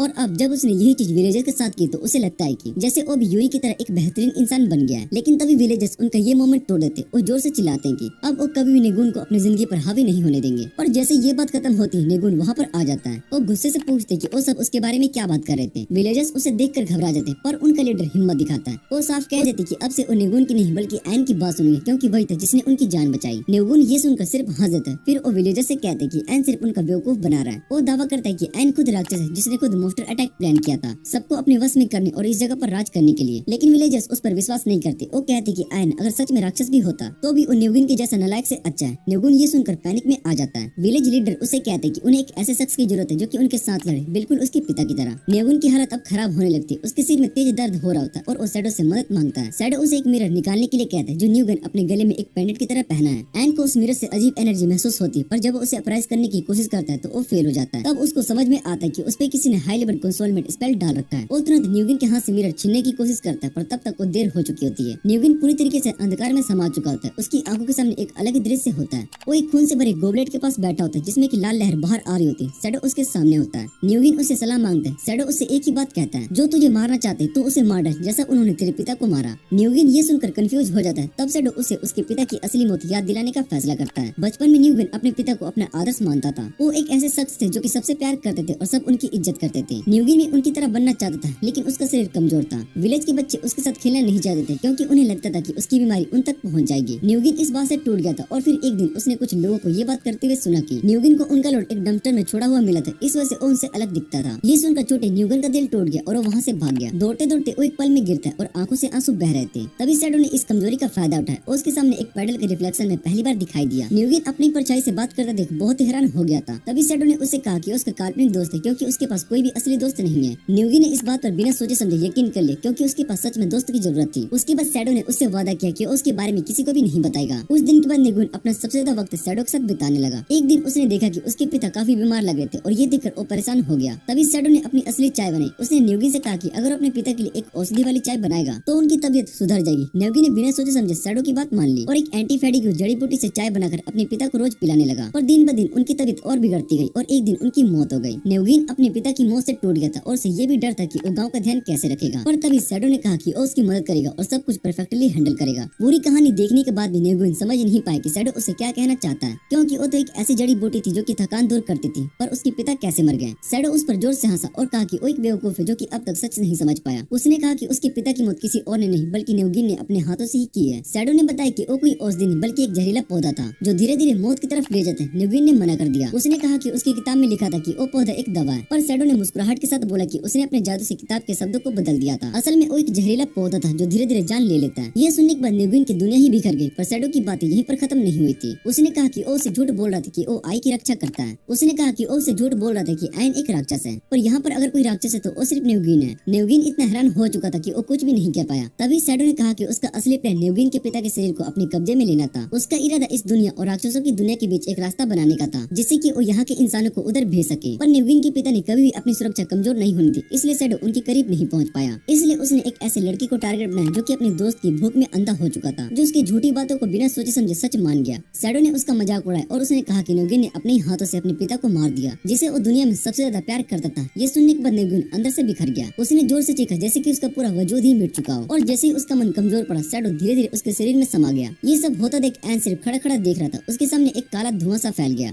जो धीरे धीरे शांत होने लगा, और जब धुआं हटा तो उसके सामने जो आदमी खड़ा था वो मून नहीं था। आयन ने उसे देखा और गुस्से में पूछा कि आखिर तू है कौन। फिर वो डीमन अपना नाम बताता है, शैडो द एंटीसर। ये एक वी काउंट रैंक डीमन होता है। आयन उससे पूछते कि निगान कहाँ पर है। शैडो अपनी तरफ इशारा करके कहता है कि यही तो यहाँ पर है। फिर वो हंसकर कहते हैं कि वो एक बेवकूफ था, जिसे बस थोड़ी सी इमोशन मैनिपुलेट करके कंट्रोल करना कितना आसान था। आयन गुस्से से उस डीमन को देख रहा था, जो कह रहा होता कि ये सब उसकी गलती है। फिर शैडो अपना प्लान बताता है। उसका इरादा पूरा विलेज को अपने कब्जे में करने का था और वहाँ की ह्यूमन को डीमन रिले में भेजने का। लेकिन जब आयन यहाँ पर आ गया तो उसके पास कोई भी ऑप्शन नहीं बचा और उसने खुद अपने हाथ से सब कुछ संभालना पड़ा। शैडो कहता है कि पिछले वाले क्रो डीमन से अलग जो आयन पर अटैक करने के लिए आया था, इसको ह्यूमन की कमजोरी पता है। उसे पूरा यकीन था कि आयन उस पर पूरी शिद्दत से अटैक नहीं करेगा, क्योंकि अगर उसने ऐसा किया तो इसका मतलब होगा कि उसने निगान को भी मार दिया। फिर शैडो अपनी डार्क पावर से आयन पर अटैक करता है, पर आयन उसके अटैक से बच जाता है और एक बैरियर बनाकर उसे रोकने की कोशिश करता है। लेकिन शैडो एंटी स्पिरिट का यूज करता है और उस बैरियर को तोड़ देता है। वो आयन का मजाक उड़ाता है और वो कहता है कि तुम मेरी पावर के आगे कुछ भी नहीं कर सकते हो। आयन फैसला करता है कि अपनी पूरी एनर्जी से एक स्ट्रॉन्ग बैरियर बनाने में लगा देगा। लेकिन तभी शैडो कुछ और मॉन्स्टर बुला लेता है जो कि विलेजर्स पर अटैक करने लगते हैं। आयन मजबूरन उन्हें बचाने के लिए वापस जाता है और एक और बैरियर बनाकर विलेजर्स से कहता है कि जितनी जल्दी हो सके यहाँ से भाग जाओ। लेकिन शैडो और भी मॉन्स्टर्स बुला लेता है और बैरियर को तोड़ देता है। आयन अपने क्लोन्स को बनाकर मॉन्स्टर से लड़ने लगता है, पर जब वो सबको बचाने में बिजी होता है तभी शैडो उस पर एक जोर का पंच मारता है और वो लगातार आयन को मारने लगता है। आयन उसके अटैक को रोकने की कोशिश करता है, पर उसके दिमाग में सिर्फ निगान का ही मुस्कुराता चेहरा दिख रहा होता है। वो निगान को चोट नहीं पहुंचाना चाहता था, इसलिए सिर्फ डिफेंसिव स्किल का यूज करता और अटैक सहने लगता है। लेकिन इसका मतलब था कि वो हिल भी नहीं सकता था और योरसला चिल्लाकर कहती कि इतने इमोशनल मत बनो, लड़ने पर ध्यान दो। और आयन अब भी सोच रहा होता है कि ऐसा कौन सा तरीका है जो कि निगान को बिना नुकसान पहुंचाए शैडो को हरा सके। शैडो ये देखकर मजा लेने लगता है और वो हंसकर कहता है, बड़े आए हीरो बने, तुम्हें बस एक फैसला लेना है, या तो मुझे मारो या सबकी मौत देखो। पर आयन मना कर देता है। वो कहता है कि अगर मैं एक इंसान की बलि देकर 100 लोगों की जान बचा सकता हूँ तो मैं भी उसी बेवकूफ निगान के जैसा ही हो जाऊंगा। फिर वो जोर से चिल्लाता है, निगान होश में आओ। पर शैडो फिर से हंसने लगता है। वो कहता है कि वो कब का चुप हो चुका है, तुम जितनी भी चीख लो वो वापस नहीं आएगा। शैडो एक बार फिर से आयन को पमेलिंग करने लगता है, पर आयन बिना रुके उसकी तरफ बढ़ता जाता है। उसके शरीर पर बहुत ही गहरी गहरी चोटें होती है, पर वो रुकता भी नहीं है। योरसला और बाकी सब चिल्लाकर उसे रोकने की कोशिश करते, पर आयन उनकी बात नहीं सुनता और शैडो उसे आते देख घबराने लगता है। तभी आयन उसके कॉलर को गुस्से से पकड़ लेता है और वो कहता है कि मैं निगान को भी बचाऊंगा और सभी को। और फिर एक जोर का हेडबट मारता है। शैडो का शरीर झटके से पीछे जाता है और वो बेहोश होकर नीचे गिर जाता है। आयन जोर से निगान का नाम चिल्लाता है। उसकी आवाज सीधा निगान के कान के अंदर तक पहुंचती है, जहाँ वो अंधेरे में बैठा होता है, खुद को दोस्त दे रहा होता है। निगान अपनी आवाज को इग्नोर करने की कोशिश करता है, पर आयन फिर से कहता है, सोच तू अपने टेरिटोरी को इतना बचाना क्यों चाहता था। निगान बीते हुए वक्त के बारे में सोचने लगता है। उसके दिमाग में बचपन की यादें लौट आती है। वो हमेशा से अपने पिता की तरह बनना चाहता था, पर फिर उसे एहसास होता है कि उसके सपने के पीछे एक और गहरी वजह थी। वो सिर्फ अपनी ताकत के लिए नहीं बल्कि अपनी प्रजा की खुशी के लिए सब कुछ कर रहा था, बिल्कुल अपने पिता की तरह। ये याद आते ही उसकी आंखों से आंसू बहने लगते हैं। लेकिन जितना वो सोचता है उतना ही उसे महसूस होता है कि उसने सब कुछ बर्बाद कर दिया है। उसे लगता है कि उसकी गलतियों की कोई माफी नहीं है, पर साथ ही उसे ये भी समझ में आता है कि अगर अब वो सिर्फ बैठ कर रोते ही रहा तो लोगों की जान जा सकती है। वो फैसला करता है कि अब और नहीं, जो गलतियां हो चुकी है उनको सुधारने का सिर्फ एक ही तरीका है, आगे बढ़ना। धीरे धीरे वो अंधेरे से बाहर चलने लगता है। दूसरी तरफ शैडो अचानक से होश में आता है और तुरंत आयन से दूर हट जाता है और कहता है कि तुम चाहे जो कर लो, निगान को नहीं बचा सकते। फिर अपनी शैडो लिम्ब से आयन पर अटैक करता है दोबारा से। लेकिन अचानक उसका शरीर हिलना बंद हो जाता है। उसकी आंखों में डर आ जाता है। ये क्या हो रहा है। उसे महसूस होता है कि निगान अंदर से लड़ रहा है। शैडो चीखता है, बेकार है, जो मर्जी कर लो, मैं तुम्हारा शरीर नहीं छोड़ने वाला हूँ। पर निगान शांत आवाज में कहते हैं, मुझे कोई फर्क नहीं पड़ता। और उसी पर निगान अपने शरीर का कंट्रोल वापस ले लेता है। वो धीरे से मुस्कुराता है, आयन की तरफ देखता है और कहता है कि शुक्रिया मुझे बचाने की कोशिश करने के लिए। फिर वो अपनी डैगर निकालता है और अपने ही दिल में घुसा देता है। आयन की आंखें फट जाती है और जोर से चिल्लाता है, निगान तुम ऐसा नहीं कर सकते हो। वो उसे बचाने के लिए आगे बढ़ता है, पर तभी उर्सला उसके सामने आ जाती है। रुको आयन। आयन उसे दूर हटने की कोशिश करता है, पर उर्सला सिर्फ उसे नीचे गिरते हुए निगान को देखती रहती है। उसकी कुर्बानी को बेकार मत जाने दो, वो धीरे से कहती है। निगान की जान धीरे धीरे उसके शरीर से निकल रही होती है। शैडो एक जोर से चीख मारता है, ये क्या कर दिया तुमने अपने आप को ही मार दिया। और तभी निगान और शैडो एक बार फिर से अपने मन के अंदर वापस मिलते हैं। निगान कहता है, मुझे हमेशा से पता था तू सिर्फ एक कल्पना नहीं बल्कि एक बहुत ही बड़ा खतरा है, पर फिर भी मैं तुझे अपना दोस्त मानता था। शैडो गुस्से से हंसता है और फिर बोलता है, शैडो गुस्से से हंसता है और फिर सच बोल देता है, दोस्त तू सिर्फ एक बेवकूफ है, तू बस मेरा खिलौना था यार, अब तू मरने वाला है अकेला। इतना कहकर शैडो उसका शरीर छोड़ देता है। वो एक छोटी सी फ्रोगरेट जैसा अजीब सा प्राणी बन जाता है और बिना किसी को दिखे वहाँ से निकलने लगता है। पर तभी एक तलवार सीधा उसके सिर के आर पार हो जाती है। एन तुरंत निगान के पास दौड़ता है और यूरी की हीलिंग पावर का यूज करके उसके जख्म को भरने की कोशिश करता है, लेकिन वाउंड बंद नहीं हो रही होती और एन निराश होने लगता है। तभी यूरी आगे आती है और नेगुन को हील करना शुरू करती है। वो एन से कहती है कि उसकी इमोशन जरूर नेगुन तक पहुंचेंगे। दोनों बार बार नेगुन का नाम लेकर उसे बुलाते और उनकी आवाज उस तक सच में पहुंच जाती है। नेगुन की आंखें खुलती है और एन और यूरी उसे जोर से गले लगा लेते हैं, लेकिन जैसे ही नेगुन अपनी हालत को समझता है वो दोनों को दूर धकेल देता है। वो गुस्से में चिल्लाता है कि उन्होंने उसे क्यों बचाया। उसके मुताबिक सब कुछ यही बेहतर होता कि अगर वो मर जाता, लेकिन एन उससे कहता है कि वो किसी को मरने नहीं देगा चाहे कुछ भी हो जाए। तभी गांव वाले भी वहाँ पर आ जाते और उनका लीडर नेगुन से कहते हैं कि अगर वो मर गया तो अपनी गलतियों का प्रायश्चित कैसे करेगा। उसे जीना होगा और लोगों का गुस्सा और दुख फेस करना होगा जिसे उसने हर्ट किया है। वो कहते हैं कि हम तुम्हें भागने नहीं देंगे। नेगुन ये सुनकर रियलाइज करता है कि उसके पास अपनी गलतियों को सुधारने का एक मौका है। वो गांव वालों का धन्यवाद करता है कि उन्होंने उसे एक बार फिर चांस दिया। यूरी उसके लिए खुश होती है, लेकिन तभी वो थकान की वजह से वहीं पर बेहोश हो जाती है। आयन तुरंत उसे पकड़ लेता है और एक पेड़ के नीचे लेकर जाता है, आराम करने के लिए रख देता है। वो धीरे से बोलता है कि अगर उसका सामना भी नेगुन की जगह शैडो से होता तो उस ऐसे वो भी ऐसे ही बन जाता। फिर अचानक उसका गुस्सा फूट जाता है। वो चिल्लाता है कि ये डीमंस बेचारे और कमजोर इंसानों का फायदा उठाते हैं। वो कसम खाता है कि अब वो सभी डीमंस का विनाश करेगा। तभी यूर्सला और दूसरे लोग आयन की आंख से निकलते और यूरी का इलाज करने लगते हैं। पीना और एलिस देखते हैं कि शैडो अब भी जिंदा है। उसका शरीर आयन की तलवार की वजह से छेद हो गया है, लेकिन वो अपने आप को छोटी सी शक्ल में बदलकर भागने की कोशिश करता है। पीना तुरंत उसे एक बैरियर में सील कर देती है। उसके बाद वो आयन को बुलाती है। आयन शैडो से कहता है कि या तो सच बताए कि डीमंस उसे मारना क्यों चाहते थे या फिर उसका अंत तय है। शैडो एक शर्त रखता है कि अगर वो सच बता दे तो आयन उसे छोड़ देगा। आयन हाँ बोलता है। तभी शैडो कहते हैं कि किसी ने उसके खिलाफ एक ऑर्डर दिया है और जैसे ही वो उस मास्टरमाइंड का नाम लेने वाला होता है, शैडो अचानक से जोर से फट जाता है। यूर्सला तुरंत समझ जाती कि एक प्रोटेक्शन स्पेल थी जो कि मास्टरमाइंड की पहचान छुपाने के लिए लगाई गई थी।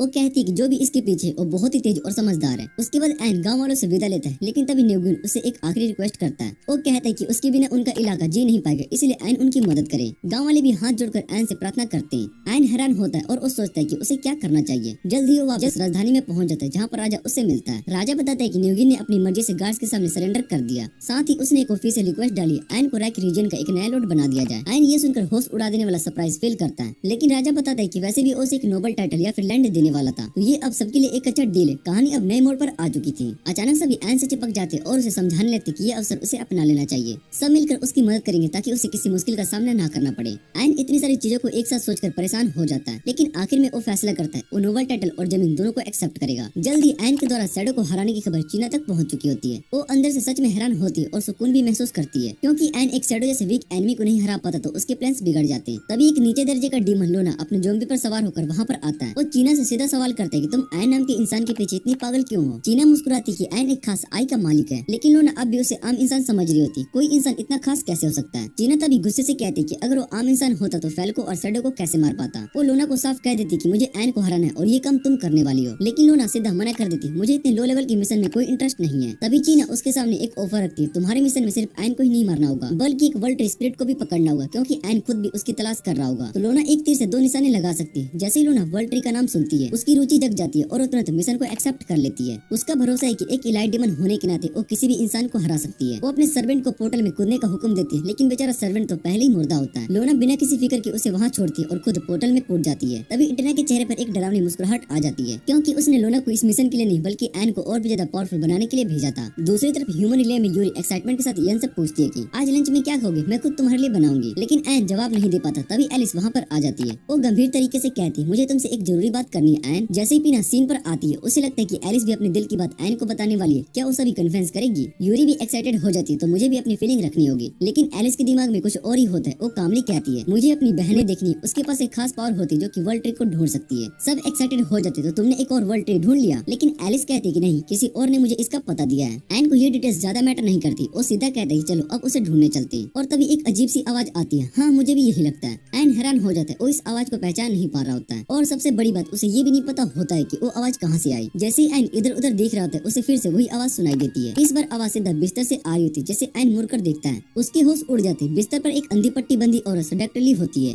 आयन तुरंत चिल्लाता है, भाई साहब ये कौन है यार। और मुस्कुराकर यूरी और बाकी सभी को अपनी बहन कहकर बुलाती है। ये सुनकर यूरी एकदम उछल पड़ती है, किर्स दे दी और उस पर कूद जाती है, लेकिन जल्दी सभी को समझ में आता है कि ये बस एक इल्यूजन है, असली बॉडी नहीं। यूरी एकदम उदास हो जाती है, लेकिन आयन अब तक पूरी तरीके से कंफ्यूज रहता है। तभी पीना एक्सप्लेन करती है कि क्रिस वर्ल्ड ट्री स्पिरिट की दूसरी सबसे बड़ी बहन है। आयन ये सुनकर हैरान हो जाता है, एक वर्ल्ड ट्री स्पिरिट खुद उसके पास आई। आयन तुरंत अपना परिचय नीचे देता है, लेकिन क्रिस बिल्कुल उसके करीब आ जाती है। एन एकदम शर्मा जाता है और तभी एलिस इरिटेट होकर चिल्लाती है, दीदी सीधे पॉइंट पर आओ। क्रिच एक गहरी सांस लेती है और वो कहती है कि इस वक्त एक वर्ल्ड ट्रेड डिमन का निशाना बनी हूँ और हमें तुम्हारी मदद चाहिए। एन बिना सोचे समझे पूछते है, तो मुझे बस अपना लोकेशन बताओ। लेकिन क्रिच कहती है कि मुझे नहीं, ये संकट हमारी सबसे छोटी और प्यारी बहन माई पर आई है। वो समझाती कि माई का हिडन डंजन एक पूरा जंगल है, लेकिन उसके पास कोई भी गार्डियन नहीं जो कि उसकी रक्षा कर सके। उसका पहला गार्डियन सालों पहले मर गया था जब कुछ लालची लोग वर्ल्ड ट्री की पावर चुराने आए थे। ये सुनकर एन के अंदर से गुस्सा धधक उठता है, लेकिन तभी क्रिच एक और चौंकाने वाली बात बताती है, मैं अभी माई की गार्डियन बनी हूँ। एन ये सुनकर हैरान हो जाता है, वर्ल्ड ट्री स्पिरिट तो अपने पेड़ से दूसरे पर नहीं जा सकती ना। पीना तभी क्लेरिफाई करती है कि जो 3 बड़ी बहनें हैं वो हाई लेवल स्पिरिट है, उनके पास थोड़ा आगे पीछे घूमने की आजादी है। एन को फाइनली समझ में आता है कि क्रिच अब तक माई की रक्षा क्यों कर रही थी, लेकिन अब जो डीमन आया वो उसे भी खींच रहा है। क्रिच उसकी बात सुनकर कंफर्म करती है, सही पकड़े हो, और यही उम्मीद थी यूरी की होने वाली पट्टी से। आयन एकदम ब्लैंक हो जाता है, उसके कान सिर्फ एक शब्द पर अटके होते, फियांसे। और तभी क्रिच एकदम से इंस्टाग्राम रील वाले डांसर की तरह डांस करने लगती है। वैसे तुम्हारे सामने जो बॉडी है ना वो सिर्फ एक इल्यूजन है, मेरी असली बॉडी तो माई के पास है। पीना तुरंत सवाल करती, दीदी तुम अपनी स्पेशल पावर से उस डीमन को क्यों नहीं हरा देती। क्रिच एक सीरियस एक्सप्रेशन के साथ जवाब देती है, मैं हरा सकती हूँ, लेकिन मेरी पावर इतनी डेंजरस है कि अगर मैं उसका पूरा इस्तेमाल करूँ तो सिर्फ डीमन ही नहीं पूरा का पूरा जंगल ही उड़ा दूंगी। आयन तभी सोचता है, तो क्या फिर यही वजह की क्रिच हमेशा ब्लाइंड फोल्ड पहनती है। वो उससे पूछते है, तुम ब्लाइंड फोल्ड अपनी पावर्स को कंट्रोल करने के लिए पहनती हो या नहीं। क्रिच हल्की से मुस्कुराती है और साथ में कहती है, हाँ तुम सही कह रहे हो। आयन को समझ में आ जाता है कि अगर क्रिच बिना अपनी पूरी पावर को यूज की उस शैतान को नहीं हरा पा रही है तो वो सच में बहुत ही डेंजरस होगा। वो तय कर लेते हैं कि किसी भी हालत में वर्ल्ड ट्री स्पिरिट को नुकसान नहीं पहुंचाने देगा। आयन क्रिच को कहता है कि वो माई को लेने जरूर आएगा और क्रिच उसको बताती है कि एलिस को माई का ट्रिप पता है। जल्दी आयन क्रस्ट फॉरेस्ट में पहुंच जाता है जहाँ पर माई का हिडन डंजन है। यूसला उससे बताती कि इस जंगल में कई तरह के श्राप लगे और जो भी इस पे फंस जाता है वो कभी भी बाहर नहीं निकल पाता। आयन अपने 1000 माइल आई और अप्राइजल स्किल का इस्तेमाल करता है माई का लोकेशन ढूंढने के लिए, लेकिन थोड़ी देर के बाद पीना नोटिस करती है कि अब तक कोई भी मॉन्स्टर या ट्रैप सामने नहीं आया। यूसला एन को बताती है कि जंगल में मॉन्स्टर्स है, लेकिन वो छुप रहे हैं क्योंकि एन उनके लिए काफी ज्यादा पावरफुल है। एन को समझ में आता है कि अगर उसको मॉन्स्टर का सामना नहीं करना पड़ रहा है तो वो और चल सकता है। वो अपनी सुपर स्पीड स्किल का यूज करता है और माई की तरफ बढ़ता है, लेकिन तभी एक अजीब सी एनर्जी महसूस करता है और रुक जाता है। जंगल के बीच के हवा में एक स्वार्म ऑफ डिमोनिक बीस उड़ती हुई दिखाई देती है, जिसको एक शैतान हॉर्नेट कंट्रोल कर रही होती है। हॉर्नेट एन से कहती है कि उसको मार डालेगी, लेकिन तभी एक मॉन्स्टर बियर वहाँ पर आ जाता है। हॉर्नेट पहले अपनी बीस उस मॉन्स्टर पर छोड़ देती है और कुछ ही सेकंड में उसका पूरा सब चबा जाती है। हॉर्नेट को पूरा यकीन होता है कि एन इतने सारे दुश्मनों के सामने नहीं टिक पाएगा, लेकिन उसके पहले एन एक पल में गायब हो जाता है और पहली मोमेंट में उसके पीछे आकर उसके सीने में तलवार घुसा देता है। लेकिन ये उसको खत्म करने के लिए काफी नहीं होता है, क्योंकि हॉर्नेट अपनी बॉडी से बीस में बदल लेती है और हवा में बिखर जाती है। वो एन से कहती है कि उसका असली शरीर कभी भी नहीं ढूंढ पाएगा। एन बस मुस्कुराता है और वो कहते हैं कि मुझे कुछ ढूंढने की जरूरत नहीं, क्योंकि मैं सभी शैतानों को मार डालूंगा। यूसला ने पहली बीस की वीक पॉइंट को समझ लेते और उनकी मदद से एन फायर बुलेट्स तूफान छोड़ देता है। हॉर्नेट ये देखकर घबरा जाती है और जान बचाने के लिए भागती है। उसको एक पोर्टल दिखाई देता है जो कि डेनोमिक रिलम से खुल रहा होता है और वो तुरंत उसमें घुसने का फैसला करते हैं, लेकिन जैसे ही वो पोर्टल में एंटर करने जा रही होती है तभी उसके सामने से लोना बाहर आ जाती है। लोना देखती समझ जाती है कि हॉर्नेट भाग रही है और वो इस बात से बिल्कुल भी खुश नहीं होती है। हॉर्नेट उसे कुछ कहने की कोशिश करते हैं, लेकिन लोना बिना कोई आवाज सुने उसे वहाँ से अटैक करके उड़ा देती है। फिर लोना का ध्यान एन पर पड़ता है, उसकी तरफ देखती है और अपने इंट्रोडक्शन देती है। वो डीमन रिलम की एक ड्यूक है और उसकी ऑरा इतनी पावरफुल होती है कि आसपास की हवा तक भारी हो जाती है, लेकिन एन उसके प्रेशर में 1 इंच भी नहीं हिलता। लोना एन की हिम्मत से इंप्रेस हो जाती है और वो मुस्कुराती है, मजा आएगा तुम्हें मारने में, वो कहती है। एन एक पल में लोना के पीछे टेलीपोर्ट हो जाता है और तुरंत एक स्किल का यूज करके पावरफुल ड्रेन करने लगता है। लोना हैरान रह जाती है, उसे बिल्कुल भी उम्मीद नहीं होती कोई उसके साथ ऐसा भी कर सकता है, लेकिन रुकने वाला नहीं था एन। वो अपनी स्ट्रेंथ को और बढ़ाता है और लोना को एक के बाद एक अटैक से तबाह करने लगता है। उसके पहले कि लोना कुछ समझ सके एन उसे हवा में उछाल देता है और फिर फुल फोर्स में जमीन पर दे मारता है, लेकिन लोना घबराती नहीं, बिल्कुल हंसने लगती है। बहुत दिनों के बाद इतना ताकतवर ओपोनेंट मिला था। वो तुरंत अपनी मैजिकल पिस्टल से निकालती है और एन पर तबातोड़ गोलियां बरसाने लगती है। तुम मेरे स्पेशल अटैक से नहीं बच सकते हो, लोना चीख कर कहती है, लेकिन एन उसका जवाब सुनकर सिर्फ मुस्कुराता है और डॉज करने की बजाय सीधा उसकी बुलेट्स को पैरी करता है और उन्हें वापस लोना की तरफ फेंक देता है। लोना एकदम शॉक्ड हो जाती है, ये तो पॉसिबल है ही नहीं। वो तुरंत वहाँ से भागने की कोशिश करती है, लेकिन एन की स्पीड उससे कई गुना ज्यादा होती है। बुलेट सीधा उसके अंदर घुस जाती है और वो जोर से चीख उठती है।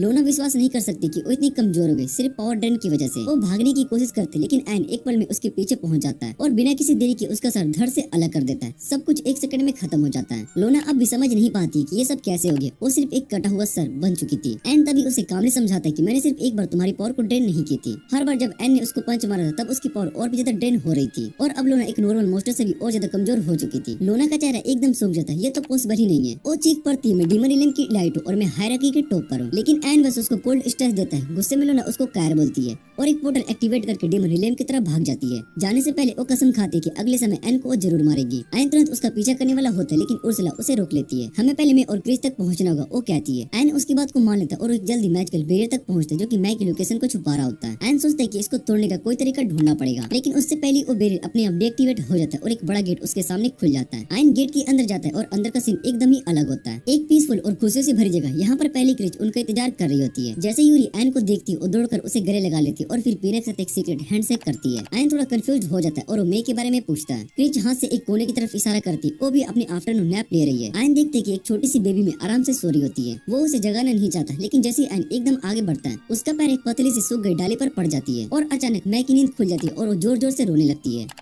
एन परेशान हो जाता है। वो सोचता है कि रोते हुए बेबी को कैसे चुप कराए, लेकिन उसकी सारी कोशिशें बेकार हो जाती है और माए और जोर से रोने लगती है। तभी यूरी बीच में आती है और माए तुरंत अपनी बड़ी बहन को पहचान लेती है। वो रुक जाती है और उसकी बाहों में चली जाती है। कहती है कि उसको यूरी की बहुत ही याद आ रही थी। फिर माए पीना और एलिस से मिलती है और अपनी बहन को बताती है कि वो उनके वेलकम के लिए फ्लावर क्राउन्स बना रही थी, लेकिन बीच में सो गई, इसलिए वो अभी तक कम्प्लीट नहीं हुए। यूरी उसकी मदद करती है ताकि वो क्राउन कम्प्लीट हो सके। फिर वो उसके सर पर हाथ रखते हुए कहती है कि अब हम सबके लिए और बना सकते हैं। थोड़ी देर के बाद माए खुश हो जाती है जब उसको अपना फ्लावर क्राउन मिलता है और यूरी उसकी तारीफ करते हुए कहती कि बहुत ही क्यूट लग रही है। ये सुनकर माए और भी ज्यादा खुश हो जाती है और तभी उसकी नजर फिर से एन पर पड़ती है और वो घबरा जाती है। वो अपनी बहनों को वार्न करती है कि इससे दूर रहे, क्योंकि ये वही डेंजरस इंसान है जो कि उस पर अटैक करने वाला था। यूरी उसको समझाती कि एन बैड गाय नहीं, बल्कि उसने ही माए को बैड लोगों से बचाया था। माए उसकी बात मान लेती और एन से माफी मांगती कि उसने बिना सोचे समझे रिएक्ट कर दिया। एन को इस बात से कोई दिक्कत नहीं होती। इसके बाद माए का बिहेवियर अचानक बदल जाता है और वो एन से डिमांड करती कि उसके सिर पर हाथ फेराए और उसको अपनी गोदी में बैठाए। ये बात सुनकर एन मान लेता है और फिर माए उससे कहती कि उसको और भी ऊपर उठाए। एन उसको और ऊपर उठाता है, लेकिन वो अपनी स्ट्रेंथ अंडर एस्टिमेट कर लेता है और थोड़ा और ज्यादा ऊपर चला जाता है। वो सोचता है कि माए कहीं डर न जाए और सब लोग भी टेंशन में आ जाते हैं कि कहीं वो फिर से रोने न लगे। लेकिन जैसे ही आयन सेफ्टली लैंड करता है, माए जोर जोर से हंसने लगती है और कहती है कि उसको बहुत ही मजा आया। वो डिक्लेयर करती है कि अब आयन का नाम भी उन लोगों की लिस्ट में आ गया जो उसको पसंद है। सब लोग रिलीफ्ड फील करते हैं, क्योंकि अगर माए को आयन पसंद नहीं आता तो बहुत ही बड़ा हंगामा कर लेती। उसके बाद माए आयन से पूछती क्या उसके साथ चल सकती है। आयन क्रिच की तरफ देखता है और उसकी परमिशन लेने के लिए। क्रिच कहती है कि वो माए को अपने साथ लेकर जा सकती है जब तक वो वर्ल्ड ट्री की देखभाल करेगी, लेकिन आयन उससे पूछते क्या अपनी बहनों के साथ नहीं रहना चाहती है। क्रिच कहती है हाँ, वो अपनी बहनों के साथ रहना चाहती है और एन का शुक्रिया अदा करते कि उसने ये मौका दिया। एन उसको असोर करता है कि वो माई के वर्ल्ड ट्री के इर्द गिर्द एक बैरियर बना देगा और वहाँ पर एक क्लोन भी रखेगा जो कि किसी भी अटैक की इन्फॉर्मेशन देगा। ये सुनकर क्रिच खुश हो जाती है और एक ट्री को समन करती है जिसमें उसका और माई का स्पिरिट कोड छुपा होता है ताकि एन उसको ले सके। उसके बाद वो अपनी बहनों के पास आ जाती है और उन्हें बताती है कि अब वो हमेशा उसके लिए साथ रहेंगे। जब सब मिलकर बैठकर बातें कर रहे होते हैं और बीते हुए वक्त की यादें ताजा कर रहे होते हैं, तभी यूर्सुला एन के बैग पर हाथ रखकर उसको अप्रिशिएट करती है। वो कहती है कि उसने यूरी को उसके चारों बहनों से मिलवा दिया और अब सिर्फ 4 और बचे हैं, लेकिन उसको पूरा भरोसा है कि आयन उन्हें भी ढूंढ लेगा। आयन एक बार फिर अपनी ट्रेजिक बैक स्टोरी के बारे में बात करने लगता है कि ये कितनी बार हो चुका है, शायद से उसको खुद भी याद नहीं है। वो बताता है कि कैसे वो एक लूजर था जब तक कि उसकी मुलाकात यूरी से नहीं हुई। वो यूर्सुला से कहता है कि अब उसको लगता है कि उसकी लाइफ का एक पर्पस है यूरी और उसकी बहनों की खुशी की रक्षा करना। वो कहता है कि अब वो खुद पर प्राउड फील करता है और आगे भी ऐसे ही काम करता रहेगा जो कि उसको खुद पर गर्व महसूस करवाएगा। यूर्सुला को याद आता है जब उसने सबसे पहली बार आयन को देखा था, तब वो एक पैथेटिक क्राउड था, लेकिन अब उसने जो चेंज किया है वो देखकर उसकी आंखों में आंसू आ जाते हैं, मगर वो अपने इमोशंस को दिखाना नहीं चाहती। इसलिए वो सीधा उसको एक किक मार देती है और कहती है कि स्पिरिट्स को जल्द ही दे दे। आयन उसको कोर दे देता है और उर्सुला उसको अपनी आर्टिफिशियल आई में इंसर्ट कर देती है। इस वजह से उसको क्रिच का इविल आई और माई का ट्री क्रिएशन का पावर मिल जाता है। साथ ही उसकी आर्टिफिशियल आई की भी लेवल अप हो जाती है, जिसकी वजह से वो और भी ऑरास को देख सकता है। क्रिच आगे बढ़ती है और उसको बताती है कि उसका इविल आई किसी भी चीज को अपनी नजर में फाइल्ड के अंदर एरेज कर सकता है। क्रिच आगे बढ़ती है और उसको बताती है कि उसका इविल आई किसी भी चीज को अपनी नजर के फील्ड के अंदर से इरेज कर सकता है, लेकिन इसमें बहुत ही ज्यादा माना लगता है और इसके सीरियस साइड इफेक्ट भी हो जाते हैं। इसलिए वो एडवाइस करते कि बिना सोचे समझे इसको यूज ना करें। एन थोड़ा डर जाता है और वो कहता है कि इसको अल्टीमेट मूव के तौर पर सेव करेगा। माई भी तुरंत आ जाती है और वो कहती है कि उसका पावर एन को पेड़ कंट्रोल करने में मदद करेगा। डिमोन्स्ट्रेशन के लिए वो एक बड़ा सा पेड़ समन कर देती है और ये देखकर आयन बहुत ज्यादा शौक हो जाता है। उसके बाद उर्सुला आयन को बताती है कि अब वो ऑरा को देख सकता है। ये एक ऐसी एबिलिटी है जो कि किसी भी इंसान की स्ट्रेंथ को बहुत ही बढ़ा सकती है। डीमन इसको कॉमनली यूज करते हैं और इसी वजह से पहले डीमन लोनो ने जल्दी से डिफीट हो गया क्योंकि उसने एन को अंडर एस्टिमेट किया और अपनी ऑरा को एक्टिवेट नहीं की। उर्सुला फिर एक और खुशखबरी देती है, एन की सोड अब एंटी ऑरा से इंसेंट हो चुकी है, जिससे अब वो डीमन के खिलाफ और भी इजीली लड़ सकेगा। थोड़ी देर के बाद एन और सब लड़कियां नेगांस कैसल पहुंचते हैं, जो अब से उनका नया बेस होने वाला है। पहले दिन एन डिसाइड करता है कि वो कैसल को अच्छी तरह से क्लीन करेगा। यूरी बहुत ही एक्साइटेड होती है हेल्प करने के लिए। पीना ऑलरेडी अनोयड लग रही होती है। एलिस अपना बेस्ट देना चाहती है ताकि वो एन को इम्प्रेस कर सके। क्रिच पूरी रात पीने के बाद बेसुध पड़ी होती है। माई सीधा टंट्रूम फेंक देती क्योंकि उसको सिर्फ खाना है, सफाई नहीं करनी। लेकिन एंड में एन किसी भी तरह सभी को मना लेता है काम करने के लिए। फिर वो सबको टीम्स में डिवाइड कर देता है ताकि सब रूम जल्दी से कवर हो सके। एन और एलिस लाइब्रेरी को क्लीन करने के लिए जाते हैं, वहाँ जाकर एन को उसकी पहली मुलाकात याद आने लगती है। दूसरी तरफ एलिस सोचती है कि अब जब वो दोनों अकेले हैं तो ये परफेक्ट मौका है अपनी फीलिंग कन्फेस करने का। लेकिन जैसे ही वो कुछ कहने वाली होती है, एन उससे पूछते तुम्हें बुक्स पसंद है, पर बेचारी एलिस बुक्स का पार्ट सुन ही नहीं पाती और उसे ये समझ में आता है कि एन उससे अपने बारे में पूछ रहा है। एलिस हेजिटेट करती है और वो सोचती है कि अपनी फीलिंग्स कैसे कन्फेस करे, लेकिन तभी एन कहता है कि मुझे भी ऐसा ही लगता है। ये सुनते ही एलिस एकदम शॉक्ड हो जाती है और इतनी ओवरवेल्म्ड हो जाती है कि उसको ये समझ में नहीं आता कि एन बुक्स की बात कर रहा था। उसके दिमाग में एकदम सुपर सैया मोड ऑन हो जाता है और वो अपनी ही दुनिया में खो जाती है, सोचती है कि एन भी उससे प्यार करता है। जैसे ही एन उसको समझाने की कोशिश करता है, एक दौड़ती हुई किताब सीधा उसके मुंह पर लगती है और वो दूर जाकर गिर जाता है। पीना किचन क्लीन करने का काम ले लेते हैं, लेकिन असल में वो सिर्फ इल्यूजन का काम करती है ताकि आगे सब कुछ साफ हो। लेकिन कीरो उसकी स्टिक को समझ आता है और उसको अच्छे से क्लीन करने पर मजबूर कर देता है। दूसरी तरफ यूरी और यूर्सुला बात को क्लीन कर रही होती है। यूर्सुला यूरी को पकड़ने की कोशिश करती है, लेकिन वो स्लिप हो जाती है और पिलर से जा टकरा जाती है। यूरी हंसने की वजह सीरियस हो जाती है और उसे कहती है कि वो इतनी ओवर प्रोटेक्टिव ना बने। वो कहती है कि उसको नए एक्सपीरियंस लेना बहुत ही पसंद है और अगर दोनों वो मिलकर मजा करे तो सबसे अच्छा होगा। यूरी फिर एडमिट करती है कि वो एन को खुश देखना चाहती है क्योंकि उससे उसको भी खुशी मिलती है। ये सुनने के बाद यूर्सुला डिसाइड करती है कि वो यूरी को सपोर्ट करेगी, चाहे सफाई हो या फिर कुछ और। क्रिच और माई स्टोर हाउस को क्लीन करने के लिए जाती है, लेकिन तभी माई एक कॉकरोच को ढूंढ लेती है और उसको पेट बनाने का प्लान बनाती है। क्रिच बग से डरती है और ऑलमोस्ट इविल एक्टिवेट कर देती है, लेकिन उससे पहले ही माई कॉकरोच को दूर फेंक देती है। उसके बाद माई एक क्लोज बार ढूंढ लेती है और दोनों लड़कियां अपने नए आउटफिट्स को ट्राई करती है। इसके बाद हम देखते हैं कि एन अपना काम कंप्लीट करके सभी को देखने जाता है। तभी उसकी नजर सीधा यूरी पर पड़ती है, जो कि एक एलिगेंट ड्रेस पहनी हुई सीधा सीढ़ियों से नीचे आ रही होती है। एन एकदम स्टैंड रह जाता है। यूरी उसे धीरे से हंसी दबाते हुए उसको समझाती है कि ये ड्रेस मैंने क्लोज से ढूंढी थी और फिर उसे डायरेक्टली पूछती कि मैं कैसी लग रही हूँ। एन ब्लश कर जाता है और जल्दी से कहता है कि तुम बहुत ही क्यूट लग रही हो। यूरी खुश हो जाती है और बताती है कि उन्होंने क्रिच और माई को भी वेलकम करने के लिए छोटी सी पार्टी रखी है। वो एन का हाथ पकड़ती है, उसको पार्टी एरिया में ले जाती है। जैसे ही एन अंदर जाता है, उसको एक नए सरप्राइज का सामना करना पड़ता है। सब लड़कियां नए सुंदर कपड़ों में तैयार हुई होती है और वो सिर्फ एक अकेला जूनिटर लग रहा होता है। लेकिन टेंशन लेने की कोई जरूरत नहीं है क्योंकि लड़कियों ने उसके लिए पहले से एक आउटफिट सिलेक्ट कर रखा था। जब एन शर्माने लगता है तो यूर्सुला पैशंस को खो देती है और सीधा उसके कपड़े को फाड़ देती है ताकि वो नए कपड़े पहन सके। पार्टी के बीच यूरी सीधा एन का हाथ पकड़कर डांस फ्लोर लेकर जाती है। एलिस इनसिक्योर फील करती है क्योंकि वो भी एन के साथ डांस करना चाहती थी, लेकिन तब यूरी उसको नोटिस कर लेती है और उसको भी डांस ज्वाइन करने के लिए बुला लेती है। फिर वो अपनी बाकी बहनों को भी बुला लेती है और कीरो फ्लूट बजाने लगता है ताकि सब म्यूजिक के साथ एंजॉय कर सके। एक परफेक्ट मोमेंट। सब हंसी खुशी डांस करते हैं और जब पार्टी खत्म होती है, यूरी और एन बाहर जाकर सनसेट देखते हैं। यूरी सॉफ्टली कहती है थैंक यू एन, तुमने मेरी बहनें वापस दिलाई। एन उसका हाथ मजबूती से पकड़ता है और वो कहता है कि मैंने तुम्हारी बाकी बहनों को भी ढूंढ निकाला, हम सब मिलकर एक बड़ी खुशी फैमिली बनेंगे। इसी के साथ ये सीजन यहीं पर एंड हो जाता है। अगर आपको ये वीडियो अच्छी लगे तो वीडियो को लाइक करके चैनल को सब्सक्राइब